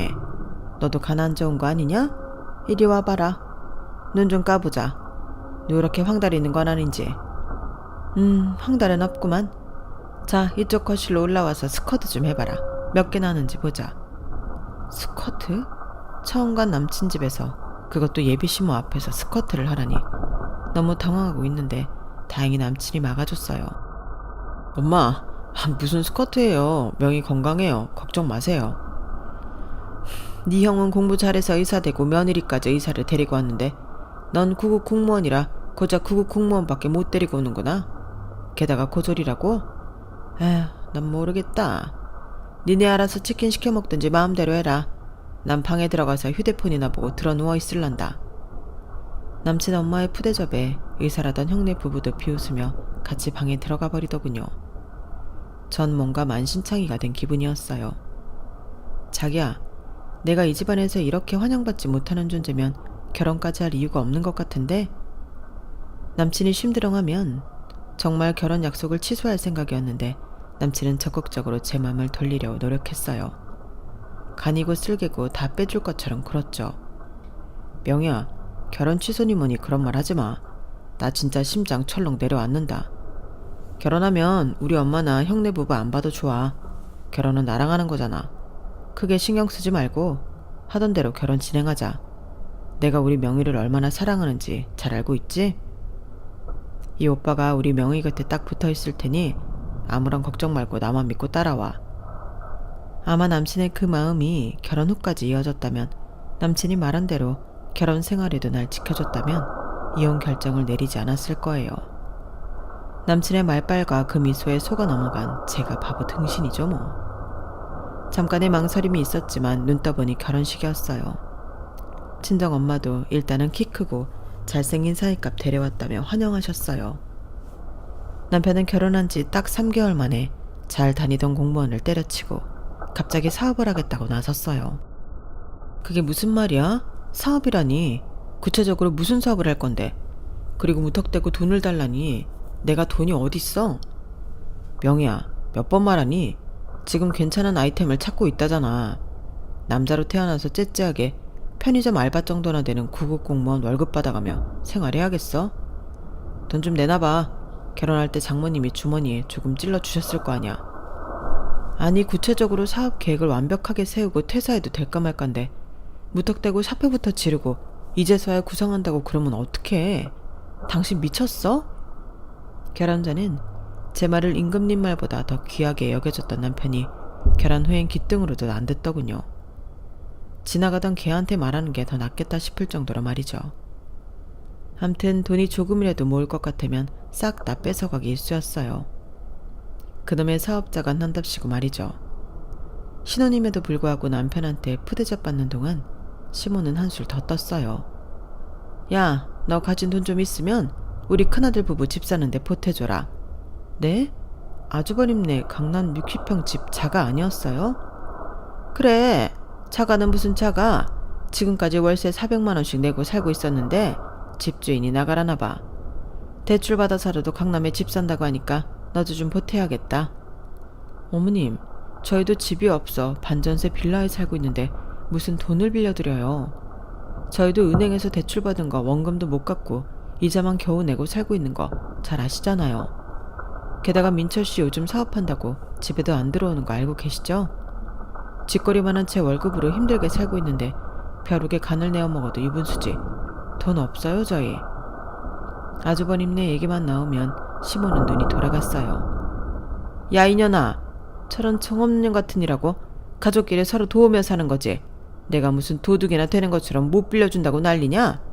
그리고 네가 우리 민철이한테 살랑거리고 잘했어 봐라. 우리 아들이 밖으로만 도나. 우리 아들 공무원 그만둔 것도 다 네 탓이다. 쌍욕을 퍼붓는 시모 탓에 하도 열이 받아서 저도 쌍욕이라도 싸지르고 싶었으나 참았어요. 그래도 나보다 나이 많은 시모한테 욕하는 건 좀 아니라고 생각했거든요. 친정엄마도 그렇고 시모도 그렇고 결혼하고 나니 주위에서들 왜 이렇게 손주를 바라든지 남편과 상의해서 결혼 초부터 아이를 빨리 갖자고 했어요. 그런데 생각보다 잘 안 생기더라고요. 시모는 모든 걸 다 내 탓이라고 했어요. 아무렇지 않은 척했지만 시모가 저럴 때마다 제 속은 뒤집어졌어요. 저는 병원을 다니면서 과별한 주사도 놓고 할 수 있는 치료를 다 해봤어요. 그러는 동안 남편은 차일피일 병원 가는 걸 미루다가 제 등에 떠밀려 하는 수 없이 검진을 받고 나왔어요. 같이 갔었는데 진료를 받고 나온 남편의 얼굴이 사색이 돼 있더군요. 왜 그래? 무슨 일이야? 나 무정자증이래. 뭐? 무정자증? 정자가 아예 없다는 거야? 고자래. 나 고자래. 내가 고자라니.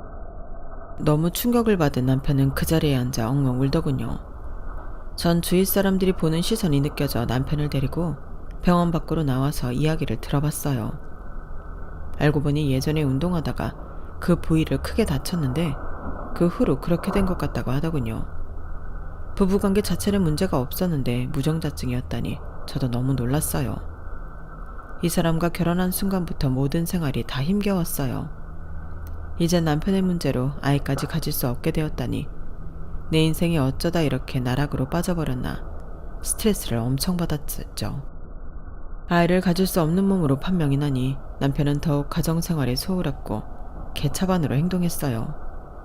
전 어느 순간부터 좀비처럼 직장 집만 전전했어요. 그때쯤 친정 엄마로부터 한 통 전화가 걸려왔어요. 명희야, 네 아빠가 말기 암이란다. 같이 살던 그 여자도 몇 년 전에 죽었대.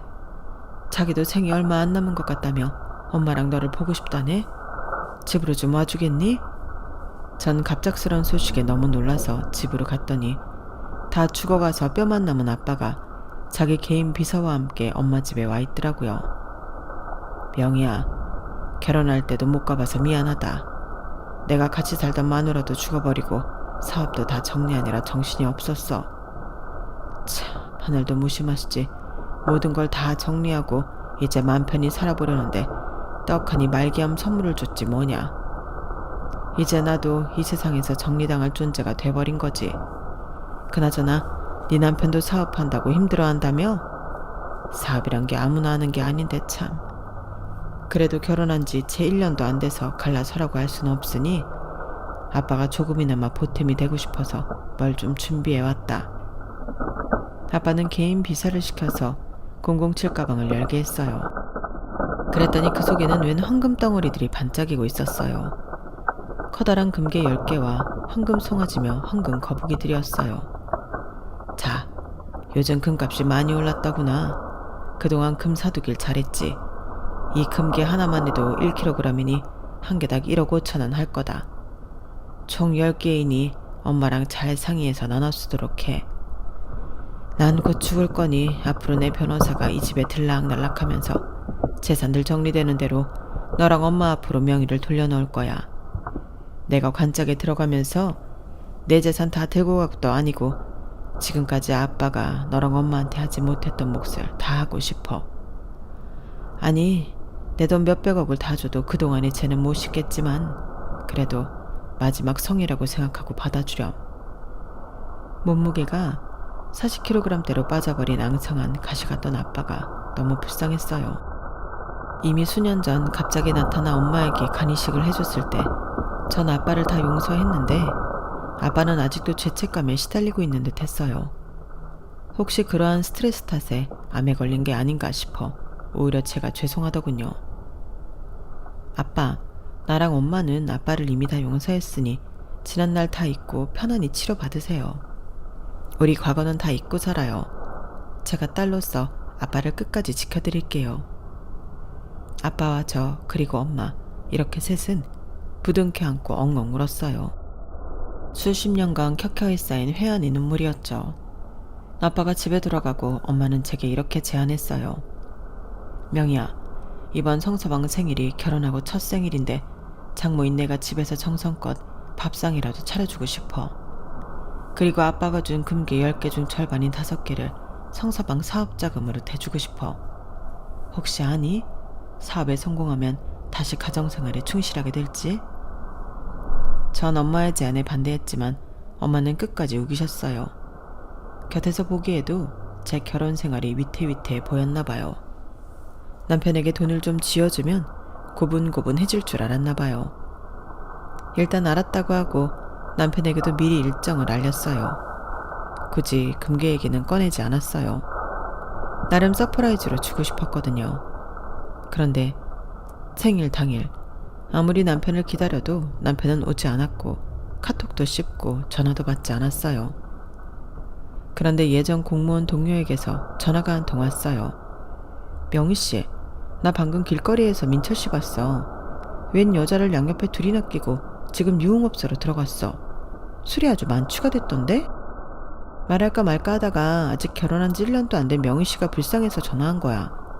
대체 결혼 생활이 요즘 어떻길래 신랑이 저러고 돌아다녀? 그 전화를 받고 피가 거꾸로 솟는 듯 했어요. 친정엄마가 정성스럽게 갈비찜까지 해놓고 기다리고 있는데 연락을 다 씹다니. 수십 차례 다시 연락을 취해봤더니 그제서야 봤더군요. 당신 뭐하고 돌아다니는 거야? 주변은 왜 이렇게 시끄럽고? 어디야? 내가 모를 줄 알아? 양옆에 여자 끼고 술 먹고 있지? 우리 엄마가 당신 생일이라고 상다리 부러지게 차려놓고 생일 선물까지 준비하고 몇 시간째 기다리는데 너무한 거 아니야? 당신 사람 맞아? 남편은 미안한 기색 하나 없이 한술 더 떴어요. 술 맛 떨어지게 하네. 요즘 장모할 일 없대? 전에 다니던 알바들은 다 안 하는 건가? 몸 성하던데 맨날 집에서 백수짓이나 하는 거야? 참, 돈도 없는 주제에 뭔 생일상. 됐다 그래. 입으로 똥을 싼다 이거지? 당신 후회할 텐데. 내가 바로 사진 하나 보낼 테니 뒤늦게 땅을 치고 후회도 소용없을 거야. 전 전화 끊고 바로 금괴 5개와 황금 송아지 거북이 등을 사진 찍어 남편에게 전송했어요. 보내자마자 당연히 전화가 왔지만 받지 않았어요. 한 15분 만에 바로 집에 도착하더군요. 자기야, 장모님, 이게 다 뭔가요? 제가 헛것을 봤나요? 금덩어리들이었는데? 전 웃으며 대답했어요. 나 당신이랑 이혼하려고. 네가 사람이면 나한테 미안한 줄 알고 조용히 지낼 것이지. 밖으로만 돌고 내 돈이나 꿍쳐낼 생각을 해? 짐승만도 못한 놈. 말기암은 우리 아빠가 얼마 전에 주신 거야. 몇백억에 달하는 다른 재산들도 정리해서 우리 엄마랑 내 명의로 돌려주신다고 했어. 오늘 당신 생일에 순순히 왔으면 이 금괴라도 줘볼 거 했는데 여자 끼고 술 처먹고 있었다며. 아쉽네. 요즘 금괴 1kg 한 개당 1억 5천원 좋게 하던데 당신은 한 번의 실수로 한 7억 5천원 날렸네? 얼른 서둘러서 이혼합시다. 당장 우리 친정에서 나가고 향후 일정은 다 대리인 통해서 하자고. 얼른 꺼져. 남편은 이혼만은 안 된다며 엉엉 울고불고 난리를 쳤어요. 안 돼 명희야. 사랑하는 명희야. 나 오늘 도서관 가서 책 읽다 온 거야. 술 안 먹었어. 한 번만 믿어줘. 어? 이혼만은 안 돼 제발. 아니 이혼할 거면 나 주려고 했던 금괴 5개만 주면 안 될까? 그럼 순순히 떨어져 줄게. 어? 끝까지 거짓말만 하는 비겁한 놈이었어요. 그런 놈이랑 미래를 꿈꾸며 잠시나마 결혼해서 살았다는 게 치욕스러울 정도였어요. 그 후의 일정은 말한 대로 변호사 등 대리인을 시켜서 진행했어요. 죽을 때까지 다시는 남편 얼굴을 보기 싫었거든요. 남편을 안 만나주니 시모랑 형네 부부까지 돈 좀 꺼달라며 성화였지만 다 빠꾸 났어요. 진짜 치사하고 더러운 인간들. 자녀가 없으니 이혼은 엄청 빠르게 진행됐어요. 이제 엄마와 저는 말기암으로 힘겹게 퇴병 중인 아빠를 간병하고 있죠. 직장생활은 계속하면서 말이에요. 뭐 엄마 아빠가 다시 살림을 훔친다거나 그런 건 아니에요. 다만 엄마에게 간이식을 해줘서 살려준 게 아빠이니 이번엔 저희 모녀가 힘이 되드리고 싶었거든요. 정말 인생은 한치 앞을 모르는 일인 것 같아요. 앞으로 엄마와 저의 인생이 어떠한 길로 흘러갈지 예상은 못하겠어요. 그저 눈앞에 주어진 삶을 지금껏 그래왔듯이 충실히 살아가려고요. 돈을 쫓아 집을 나갔던 아빠가 부유하게 사시다가 죽음의 문 앞에서 무기력해지는 모습을 보니 돈도 다 소용없는 것 같아요. 아빠가 저희 모녀를 위해 여러 부동산이며 재산을 증여해 주셨지만 아무런 감흥이 없어요. 그저 제 통장으로 따박따박 들어오는 몇백만 원의 공무원 월급으로 아직도 똑같은 생활을 하고 있어요. 그게 제일 마음 편하네요. 세상에서 스트레스 안 받고 마음 편하게 사는 게 제일인 것 같아요, 여러분. 우리 원망도 두려움도 모두 뻥 걷어차버리고 행복하고 즐겁게 살아가자고요. 모든 분들 행운을 빕니다. 여러분, 사연 댓글에 응원과 현명한 조언 부탁드려요. 좋아요와 구독은 저에게 큰 힘이 됩니다. 오늘도 좋은 일 가득하세요.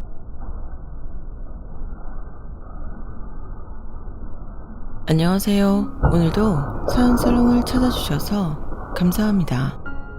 저와 남편은 비록 아이는 없지만 둘이 서로 아껴주며 행복하게 지내는 부부예요. 저희의 마음은 항상 똑같았는데 주변 사람들과 환경이 남편과 저를 가만히 두지 않는 시간들이 좀 있었어요. 그 이야기를 좀 해볼까 해요. 남편과 저는 사회적 위치가 굉장히 다른 사람이었어요. 남편 집안은 대대로 의사 가운을 입어왔고 저는 그냥 평범하게 그지없는 여자였죠. 남편을 처음 만났을 당시 했던 일도 대기업이 아닌 작은 기업의 경영지원팀에서 이것저것 잡일을 맡고 있을 때였어요. 하지만 이 세상에서 제 몸을 쉬게 할 수 있는 집과 일할 수 있는 공간이 있다는 것에 감사하며 성실히 살고 있었죠. 그러다 우연히 남편을 알게 되었고 그는 제게 끈질기게 구애를 했어요. 하지만 저는 계속해서 그를 거절할 수밖에 없었어요. 물론 의사 가문의 장남과 평범한 집안의 회사원인 차녀가 만나는 것은 쉽지 않다는 제 고정관념도 있었지만 사실 그보다 더 큰 이유가 있었어요. 그것은 제가 아이를 낳을 수 없기 때문이었죠. 저는 안타깝게도 20대 중반에 자궁경부암 선고를 받았어요. 결혼도 임신도 해본 적 없는 어린 나이의 제게는 아주 청천벽력과도 같은 소식이었어요. 결국 한쪽 난소만 남겨두고 수술을 하게 되었죠. 수술과 치료로 다행히 몸은 회복했지만 아이를 가질 수 없는 여자가 되었다는 상처는 아물지 않았어요. 그 후 다른 남자들이 제게 데이트 신청을 하거나 조금이라도 호감을 표시하면 지레 겁먹어 저는 모두 성급히 거절하고는 했었어요.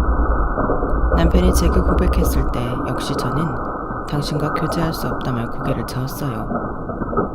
규아씨, 도대체 왜요? 내가 마음에 안 들어요? 난 규하씨만 있으면 되는데 왜 이렇게 내 마음을 몰라줘요?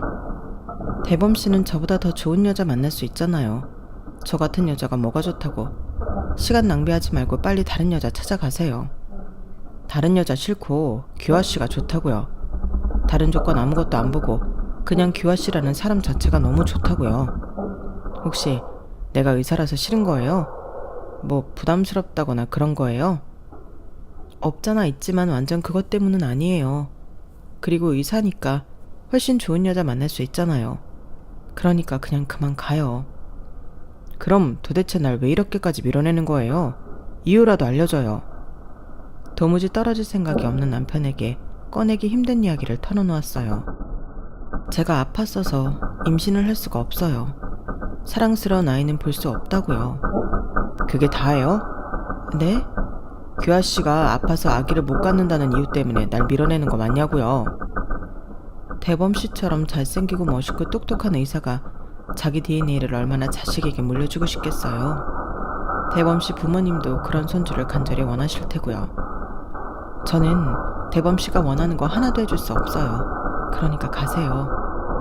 많이 힘들었겠어요. 네? 아픈 것도 힘들었을 텐데 그런 마음으로 그동안 남자들을 다 거절했을 거 아니에요. 안아주고 싶어요. 박력 있게 저를 당긴 남편 품에서 저는 한참을 울었어요.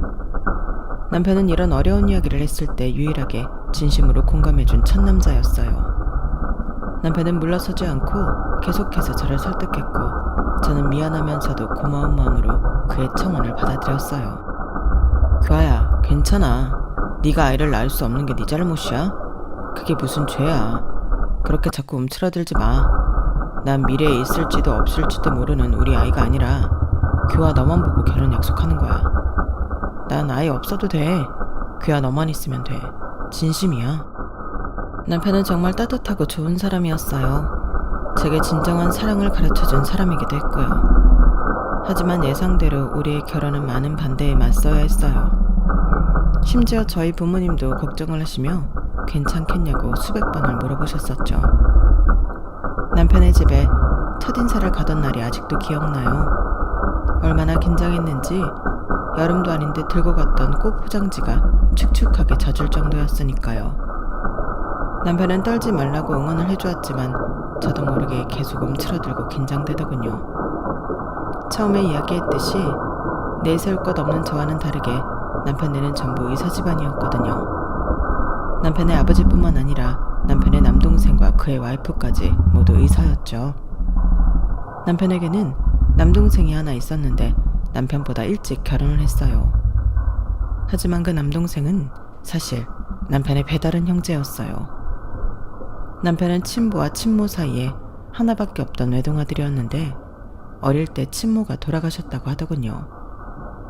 그 뒤 친부는 지금의 계모와 재혼을 했고 그 사이에서 남동생이 태어난 것이죠. 전에 남편에게 계모와 남동생 차이가 어떤지 물은 적이 있었어요. 새어머니는 잘해주셨어. 동생 동진이도 뭐 하나 나한테 나쁘게 군 적 없었고. 그런데 그렇다고 엄청 따뜻한 가족애를 느꼈던 건 아니야. 왜? 글쎄, 가족은 맞는데 가족 같지 않은 느낌이랄까? 그게 무슨 느낌이야? 설명이 좀 어렵네.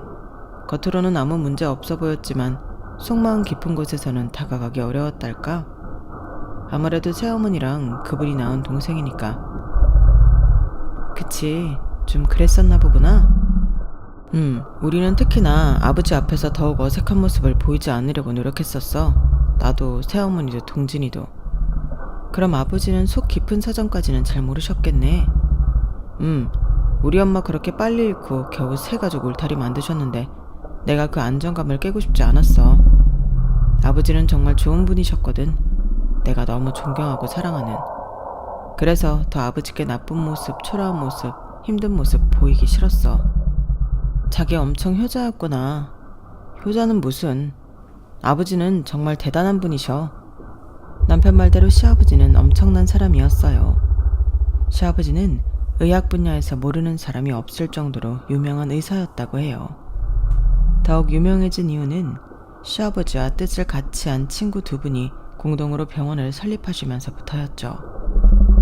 대학 병원 규모는 아니지만 동네에서 아주 유명한 종합병원으로 어지간한 진료과가 다 있어 항상 환자들로 북적였어요. 시아버지가 공동 설립한 그 병원에서 바로 남편은 소아청소년과 의사로, 서방님은 정형외과 의사로 있었으니 자식 농사까지 잘했다고 소문이 자자했었었죠. 하지만 시아버지와 나머지 함께한 친구분들은 애초에 약속을 하셨다고 해요. 당신들의 자녀가 유능한 의사가 되더라도 그 병원을 물려주지 말고 외부에서 새 주인을 찾아주기로 말이죠. 시아버지의 자녀인 남편과 서방님 말고도 다른 한 분의 자녀 역시 의사가 되었지만 아버지들의 의중을 알고 있던 자식들은 그 병원에서 일할 뿐 주인 자리를 탐내지는 않았던 거죠. 하지만 그 주인 자리를 탐내고 있던 유일한 사람, 바로 남편의 계모이자 저희 시어머니였었죠. 제가 결혼 허락을 받으러 가기 전부터 시아버지와 시모의 기싸움은 계속됐었다고 해요. 당신 은퇴하면 진짜 그 병원 다른 사람 손에 맡길 거예요? 몇 번을 말해 그렇다니까. 아니 도대체 미쳤어요? 자식이 둘 다 의사인데 그 병원을 왜 생판 모르는 남한테 맡겨요? 답답해 죽겠네. 그게 병원 세울 때 우리 세 사람의 약속이었다고 몇 번이나 말을 했어. 얼어 죽을 놈의 그 약속인가 뭔가 지키려다 당신 아들 좋은 기회 다 날아가게 만들 거예요? 대범이랑 동진이 다 자기 위치에서 열심히 하고 있는데 당신이 왜 그래? 애들은 오히려 병원장 자리에 욕심 없다고. 그건 당신이 몰라서 하는 소리고, 그 나머지 2명 원장님 지분을 사와서라도 우리 아들을 앉혀야지.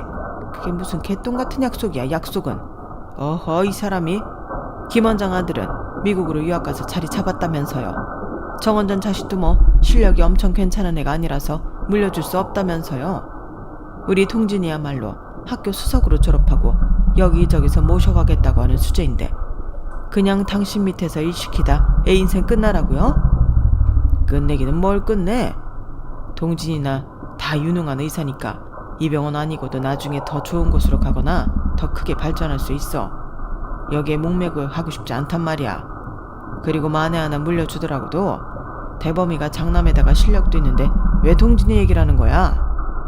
대범이 걔는 소아청소년과잖아요. 그 진료과가 종합병원 원장 맞는데 봤어요? 그나마 동진이가 당신 따라 정형외과 제대로 공부해서 엘리트 코스 밟았는데 거기서 대범이 얘기가 왜 나와요? 이 사람이 진짜. 병원 얘기는 이제 그만하지. 병원 주인 자리를 두고 두 분은 계속 다투셨다고 하더군요. 그 사이에서 아무래도 남편과 서방님은 더 가까워지기 힘들었을 테고요. 서방님이 의사인 와이프와 결혼하면서 시모에게 더 힘이 실리기는 했었지만 시아버지가 아슬하게 그 견제를 견디고 있었나 보더군요. 남편 집에 처음 갔을 때도 시모의 눈빛이 더 따갑게 느껴졌던 것은 기분 탓이었을까요? 안녕하세요. 처음 뵙겠습니다. 최규화라고 합니다. 시아버지는 따뜻하게 반겨주셨지만 시모는 딸다름한 표정을 감추지 못하더군요. 규화씨, 대범이랑 결혼을 하겠다고요?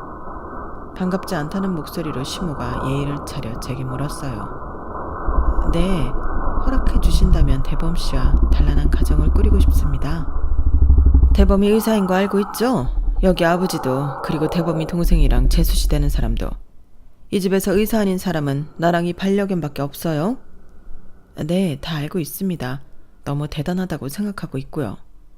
그럼 규아씨도 거기에 걸맞는 스펙을 갖고 있는 건가요? 저는 그냥 평범한 회사원입니다. 대기업? 아니요, 작은 회사입니다.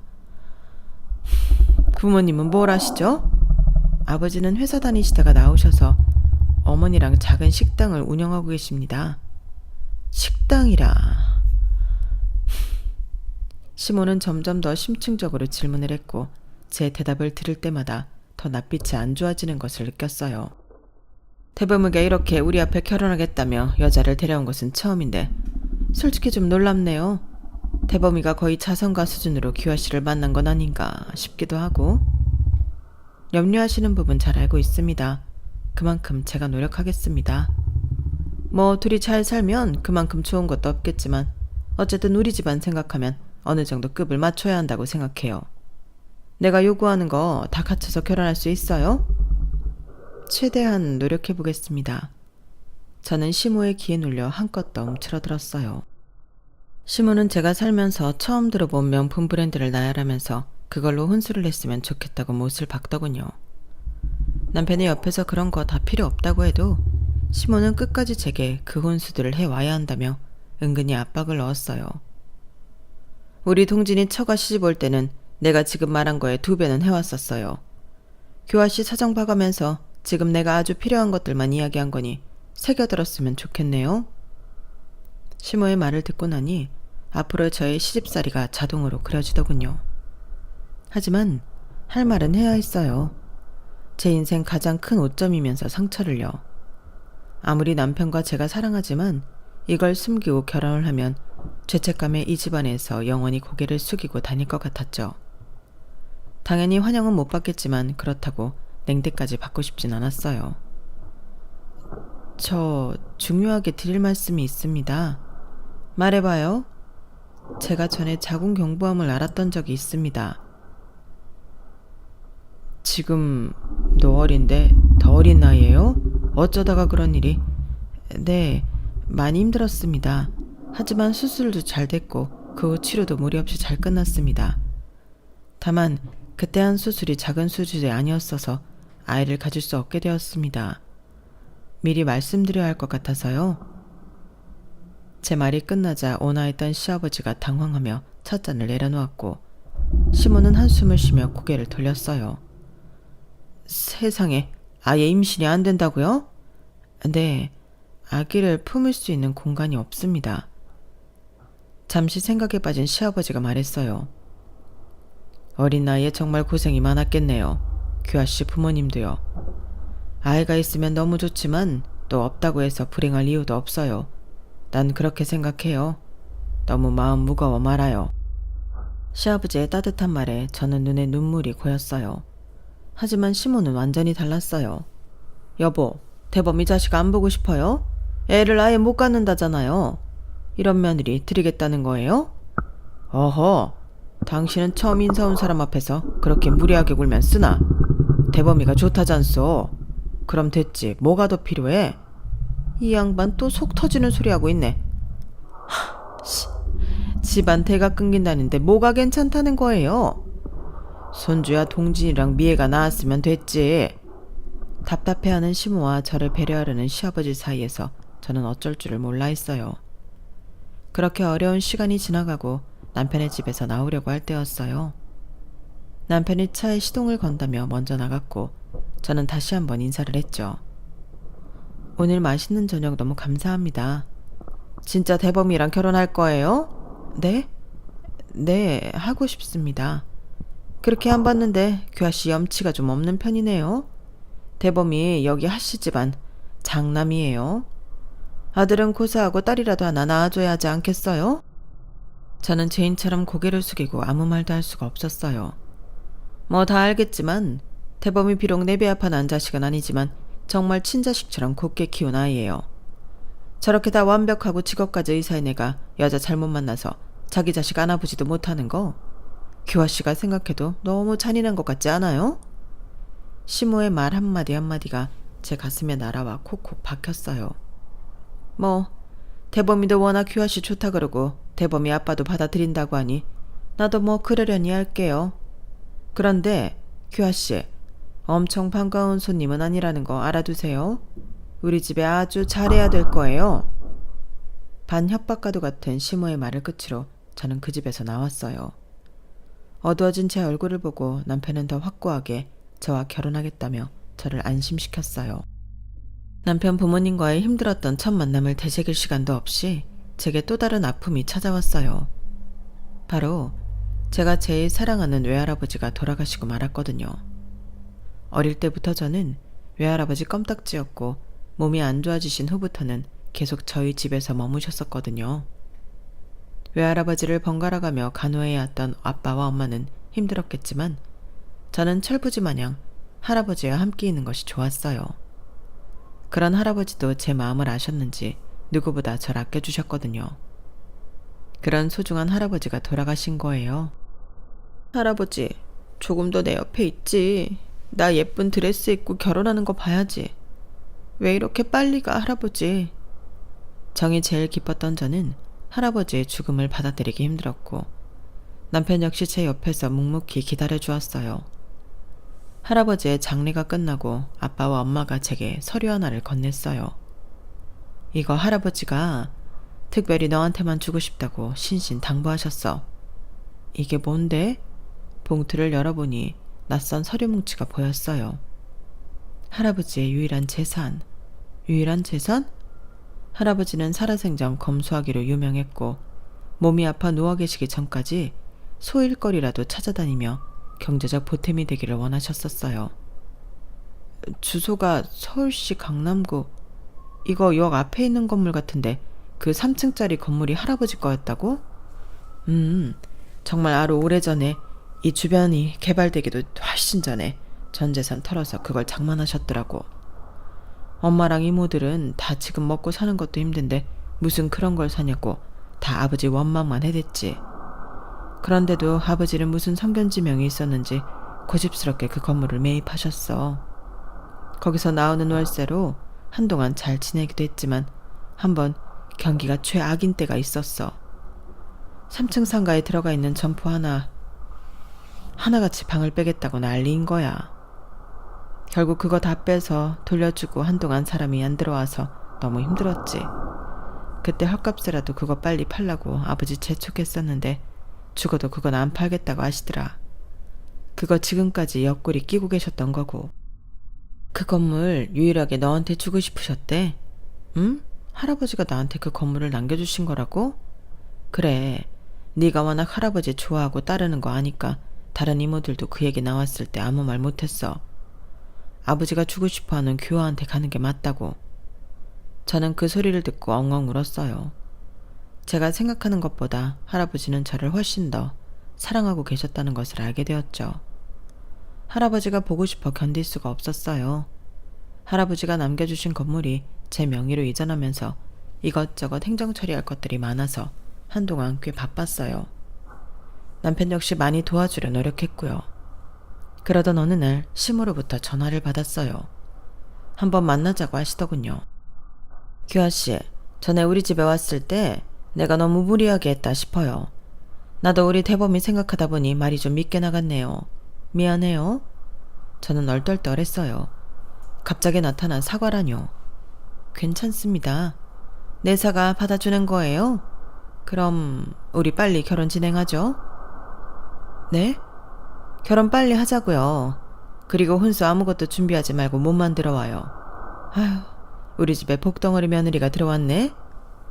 첫 인사 때와는 너무도 다른 모습의 시모가 제 손을 쓸어내리며 세상 부드러운 미소를 짓고 있었어요. 저는 시모가 갑자기 왜 그러는지 영문을 몰랐지만 기분이 나쁘지는 않았어요. 그렇게 저는 하실 집안의 맏며느리가 되었어요. 시댁 식구들은 모두 제게 잘 대해주셨어요. 특히 시모는 이전과 완전 다르게 제게 다정하고 부드럽게 대해주셨죠. 남편도 좀 이상하고 의아하다고 할 정도였으니까요. 조금 딱딱하다 싶었던 서방님과 동서 역시 전보다 훨씬 상냥한 태도로 다가왔어요. 하지만 그 친절함 속에 감춰진 까만 속내를 알아차리는 데는 그리 오랜 시간이 걸리지 않았어요. 결혼 후 3개월쯤 지났을까? 하루는 시모가 함께 백화점에 가서 쇼핑도 하고 맛있는 것도 먹자며 나서더군요.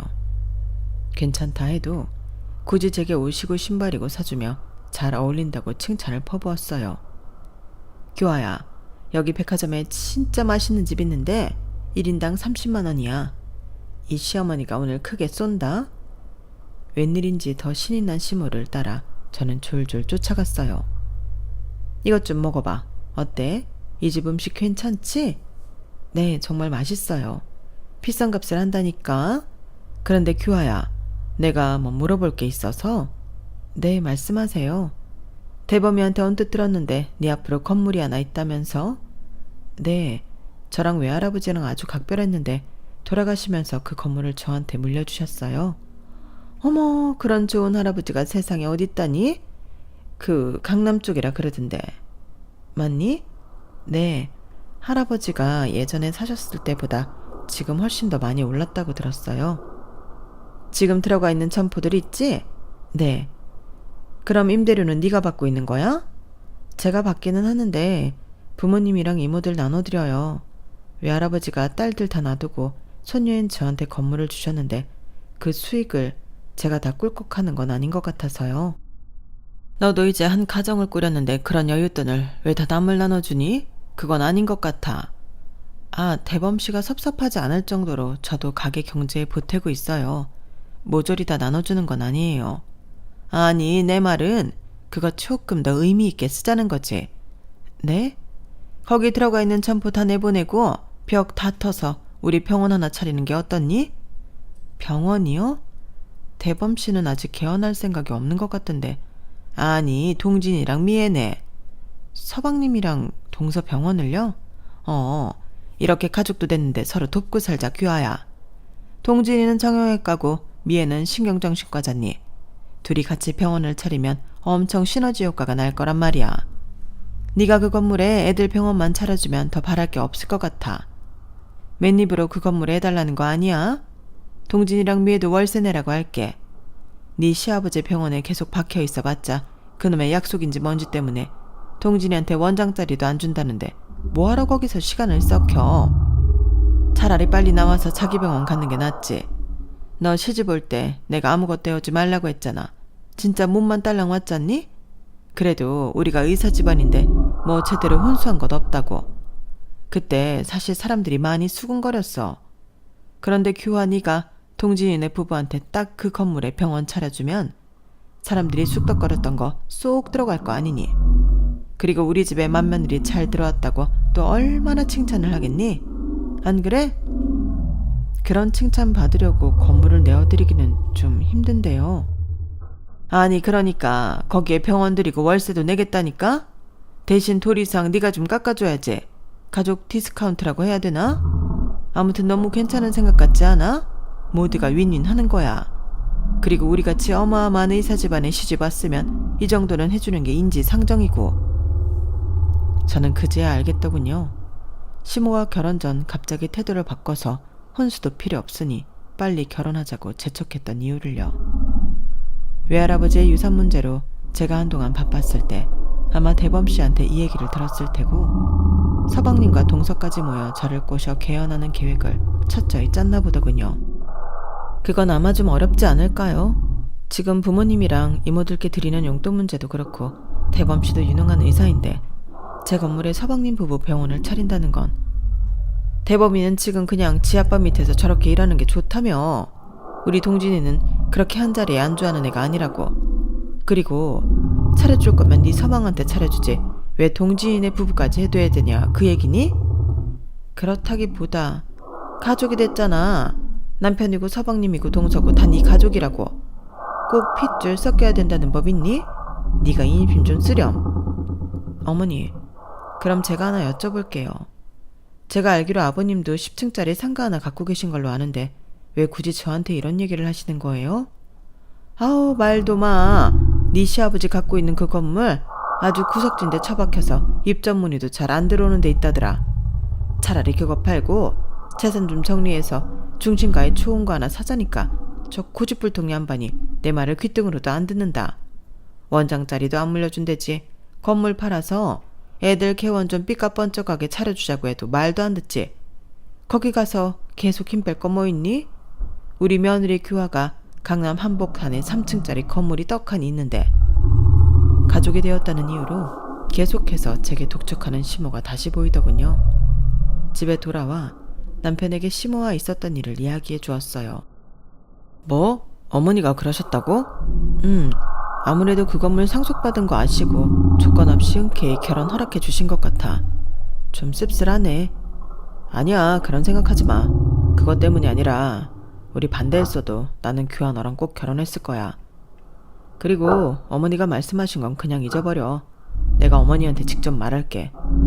아니야, 오히려 자기가 가서 말하면 더 기분 나쁘실 거야. 나한테 직접 하신 말이니까 거절을 해도 내가 직접 하는 게 맞지.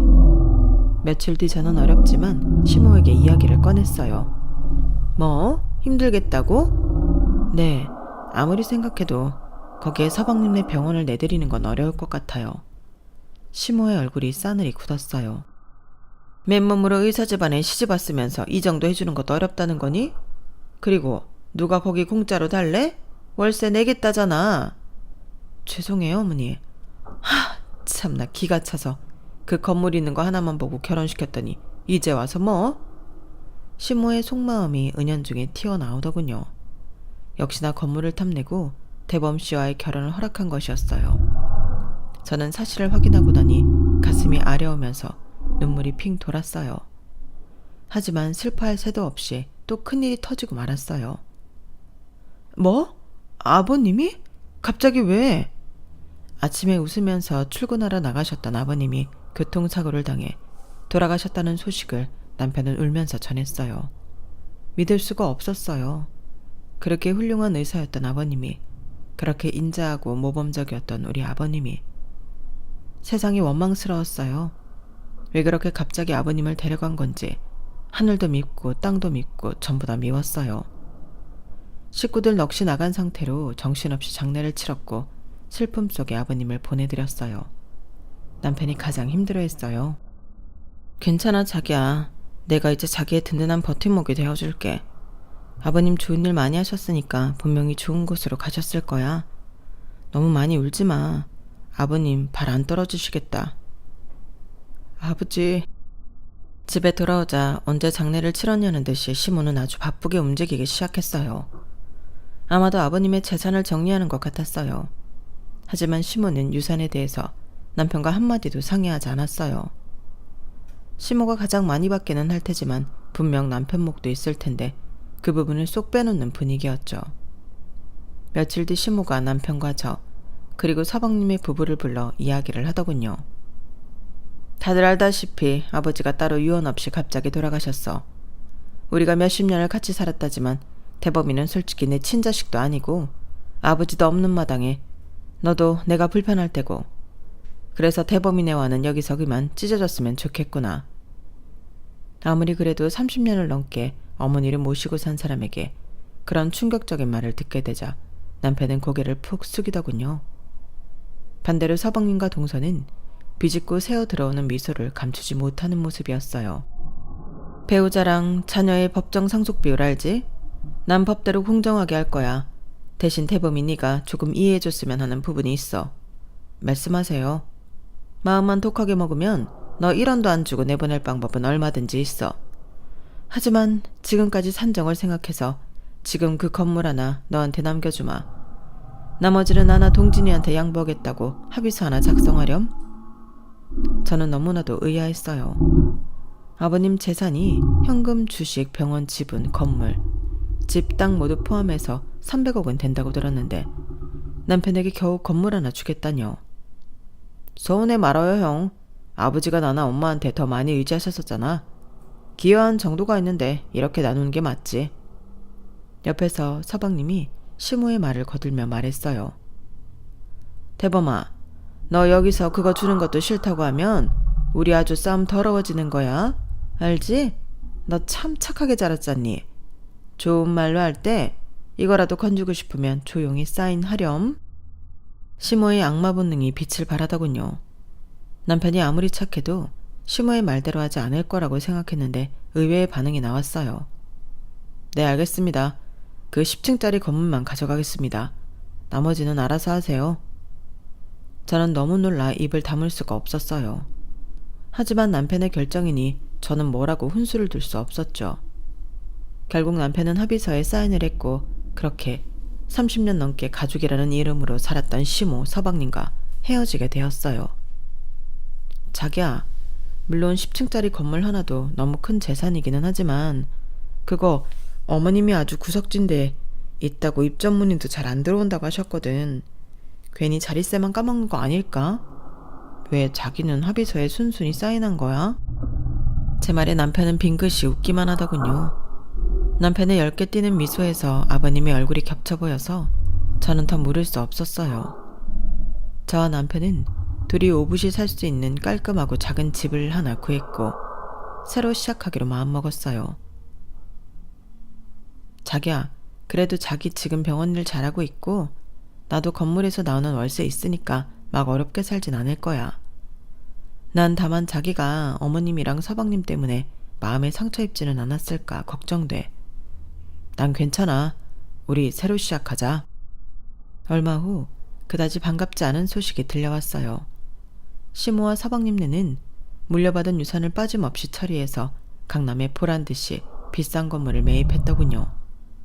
그리고 예상대로 의리의리하게 서방님과 동서의 병원을 개원했고요. 고급스러운 인테리어와 최신식 검사 기계들만 들여왔고, 무엇보다 부부가 정직하게 운영하는 병원이라는 입소문에 개원하자마자 환자들이 몰려들었어요. 주변 병원들이 한숨을 내쉴 정도로 하루가 다르게 병원이 잘 되었어요. 저희 남편은 아버님이 돌아가신 후에도 전과 똑같이 아버님이 설립한 병원에서 진료를 받는데, 주변에서 서방님의 큰 성공을 갖고 남편과 비교하며 듣기 싫은 말을 많이 들었다고 하더군요. 동생은 와이프랑 이 병원 나가서 강남에 크게 개원해서 완전 대박 났다던데, 형은 왜 아직도 여기서 빌붙어 있는 거지? 어차피 원장자리도 못 앉는다며. 몰라. 동생보다 뭐가 좀 떨어지나? 동생 보면서 얼마나 배 아플고. 그래, 형은 겉만 번지르르 하지 실속은 동생이 훨씬 잘 챙겼구만. 형이 바보여, 바보. 그렇게 5년이라는 시간이 흘렀어요. 아이는 없지만 저희 부부는 서로에게 가장 중요한 존재로 자리하며 전과 다르지 않은 평범한 일상을 보내고 있었어요. 어느 날 남편이 기쁜 얼굴로 제게 말했어요. 그와야, 됐다. 이제 됐어. 뭐가? 아버지가 물려주신 건물 팔았어. 정말? 그거 까맣게 잊고 있었는데 드디어 됐구나. 축하해. 이제 속이 좀 시원하겠네. 속이 다 시원해. 게다가 운 좋게 금액도 아주 잘 받았어. 진짜? 얼마에 팔았길래? 150억. 뭐? 150억? 정말이야? 1원도 빠지지 않는 150억. 어떻게 된 거야? 그거 뭐 거의 돈 안 되는 건물이라고 알고 있었잖아. 저는 남편에게 놀라운 이야기를 듣게 되었어요. 아버지가 아주 옛날부터 말씀하셨어. 당신이 이 세상에 없거든. 다른 건 몰라도 그 건물만은 꼭 나보고 차지하라고. 왜 그런 말씀을 하셨을까? 아버지는 당시에 그곳이 허허벌판이었지만 나중에 엄청나게 개발될 것이라고 하셨어. 팔지 말고 기다리고 있으면 반드시 큰돈이 될 거라고. 아버지는 이런 상황을 예견하셨는지 혹시라도 당신한테 무슨 일이 생겨서 유산 문제가 불거지면 다른 건 몰라도 그 건물만은 꼭 챙기라고 신신당부하셨었지. 아버님이 무슨 계시를 받으셨던 건가? 어떻게 이렇게 오를 줄 아셨던 거지? 그러니까 말이야. 나도 신기해. 그래서 어머니가 동진이네랑 유산 문제에 대해 그렇게 말할 때 아무 항변이 없이 있었던 거야. 만약 이 건물마저 안 주겠다고 했으면 어떻게든 싸웠을 테지만 다행히 딱 이거 하나 주겠다고 했잖아. 세상 참 우습지? 남편 말대로 쓸모없이 보였던 10층짜리 건물은 그 주변 지역이 활발하게 개발되면서 상상할 수 없이 가격이 뛰었고, 남편은 그 기회를 보고 높은 가격에 판 거예요. 저는 이상하게 왈칵 눈물이 났어요. 규아야, 왜 울어? 기쁘지 않아? 너무 기뻐서, 그리고 너무 감사해서. 아버님이 우리한테 이렇게 좋은 선물을 주셨던 거구나. 오늘따라 너무 그립다, 우리 아버님. 그날 남편과 저는 부둥켜 안고 한참을 울었어요. 얼마 후 뜻밖의 소식이 또 전해졌어요. 뭐? 서방님네 병원이? 어제 지나가다 보니까 아예 문도 닫고 안에 집기료까지 다 뺐더라고. 계속 승승장구할 줄 알았는데 어쩌다 그 지경이 됐지? 서방네 병원은 얼마 전에 폐원을 했더군요. 그런데 폐원을 하게 된 이유가 더 기가 막혔어요. 병원에 5년 동안 여러 가지로 문제가 복잡했나 봐. 어머니가 병원 대표 이사직을 맡으면서 아주 직원들을 힘들게 했나 보더라고. 어머니가? 소위 말하는 갑질을 심하게 했나 봐. 병원 사람들이 거의 1년 이상 버티지를 못했대. 어머님이 어떻게 갑질을 했을지 상상이 되기는 하네. 그리고 작년에 의료사고가 있었나 봐. 어깨 문제가 있는 환자인데 엉뚱하게 무릎 수술을 해버린 거야. 심지어 그 무릎 수술마저 잘못돼서 환자가 아예 걸을 수 없게 됐나 보더라고. 그 환자 가족들한테 입막음하려고 돈을 줬는데 성에 안 찼는지 계속 요구하는 걸 거절했더니 언론에 터뜨리고 말았대. 소문이 얼마나 빠른 동네인데 환자들이 그 병원 당연히 안 갔겠지. 그리고 뭐, 재수씨가 병원에 있던 직원이랑 외도를 했나봐. 세상에, 말도 안 돼. 그 일로 더 발칵 뒤집어져서 아예 손 쓸 수도 없게 되었대. 동서가 도대체 왜? 그러니까 나도 이해가 안 돼. 병원 문 닫고 그 건물 팔려고 했는데 그 주변에 이번에 싱크홀 생겼잖아. 그쪽도 집안이 약하다고 알려져서 싸게 내놔도 사겠다는 사람이 없는 것 같아. 저런 악재에 더한 악재가 계속 겹쳤구나. 그래도 동생인데 좀 도와주고 싶은 마음에 연락해봤는데 어머니 동진이 재수씨 아무랑도 연락이 안 돼. 어디로 갔는지도 모르겠고. 남편 말을 듣고 마음이 복잡했어요. 어떻게 헤어졌건 그래도 한때 가족이었는데 연락 두절 상태이니 답답하기도 하더군요. 자기야, 일 힘들지 않아? 괜찮아. 아픈 아이들 보면 빨리 고쳐주고 싶어서 힘든 것도 잘 모르겠어. 자기도 더 좋은 환경에서 의사일 하고 싶지 않아? 지금도 뭐 만족하는데 더 좋은 환경이라면 아이들을 한 명이라도 더 수용할 수 있고 치료를 할 수 있는 환경? 그런 거라면 너무 좋지. 내가 선물 하나 해줄까 하는데 저는 남편 생일 선물로 남편의 병원 개원을 약속했어요. 바로 제 명의로 된 3층짜리 건물에 말이에요. 마침 점포들 만기가 거의 비슷했거든. 입점해 계신 분들한테 연장 계약 힘들 것 같다고 양해 부탁드리고 다 비우기로 했어. 죄송해서 보증금의 5%씩 더 얹어드리니까 뭐 다들 아무 불만 없이 비워주신다던데? 그럼 나 병원 해주려고 보증금 손해봐가면서 자리 마련한 거야? 손해라니 미래를 위한 투자라고 해두지. 난 당신의 아기들 진찰할 때 그 따뜻한 눈빛으로 보는 게 너무 좋더라. 거기서 당신 진심도 읽었고 당신 아버님한테 받은 건물 팔아서 나한테 잘해줬잖아. 나도 당신한테 해줄 수 있는 게 뭐가 있을까 생각하다 돈보다 이게 나을 것 같아서. 어때? 마음에 들어? 물론이지. 고마워 규아야. 정말 고마워. 얼마 후 남편의 이름과 저의 이름 하나식단 땡땡 소아청소년과를 개원했어요. 주변에 정말 아이들을 사랑하는 의사들을 4분이나 더 모셨고 건물을 통째로 다 써서 소아청소년 전문병원으로 유명해졌답니다. 남편은 개원에 대한 보답이라며 저를 대표의사라는 직함까지 달아주었어요. 비록 저의 건강 상태로 아이를 갖지는 못했지만 병원에 찾아오는 아이들이 모두 저의 아이들이라 생각하고 성실하고 열심히 치료하고 있답니다. 한때는 시모와 그 식구들 때문에 힘든 시간도 있었지만 지금은 걱정 없이 여유롭고 안정된 생활에 남편과 함께해 하루하루가 행복하답니다. 제 이야기는 여기까지입니다. 들어주셔서 고맙습니다. 오늘도 내일도 밝고 행복한 하루하루 되세요. 여러분, 사연 댓글에 응원과 현명한 조언 부탁드려요. 좋아요와 구독은 저에게 큰 힘이 됩니다. 오늘도 좋은 일 가득하세요.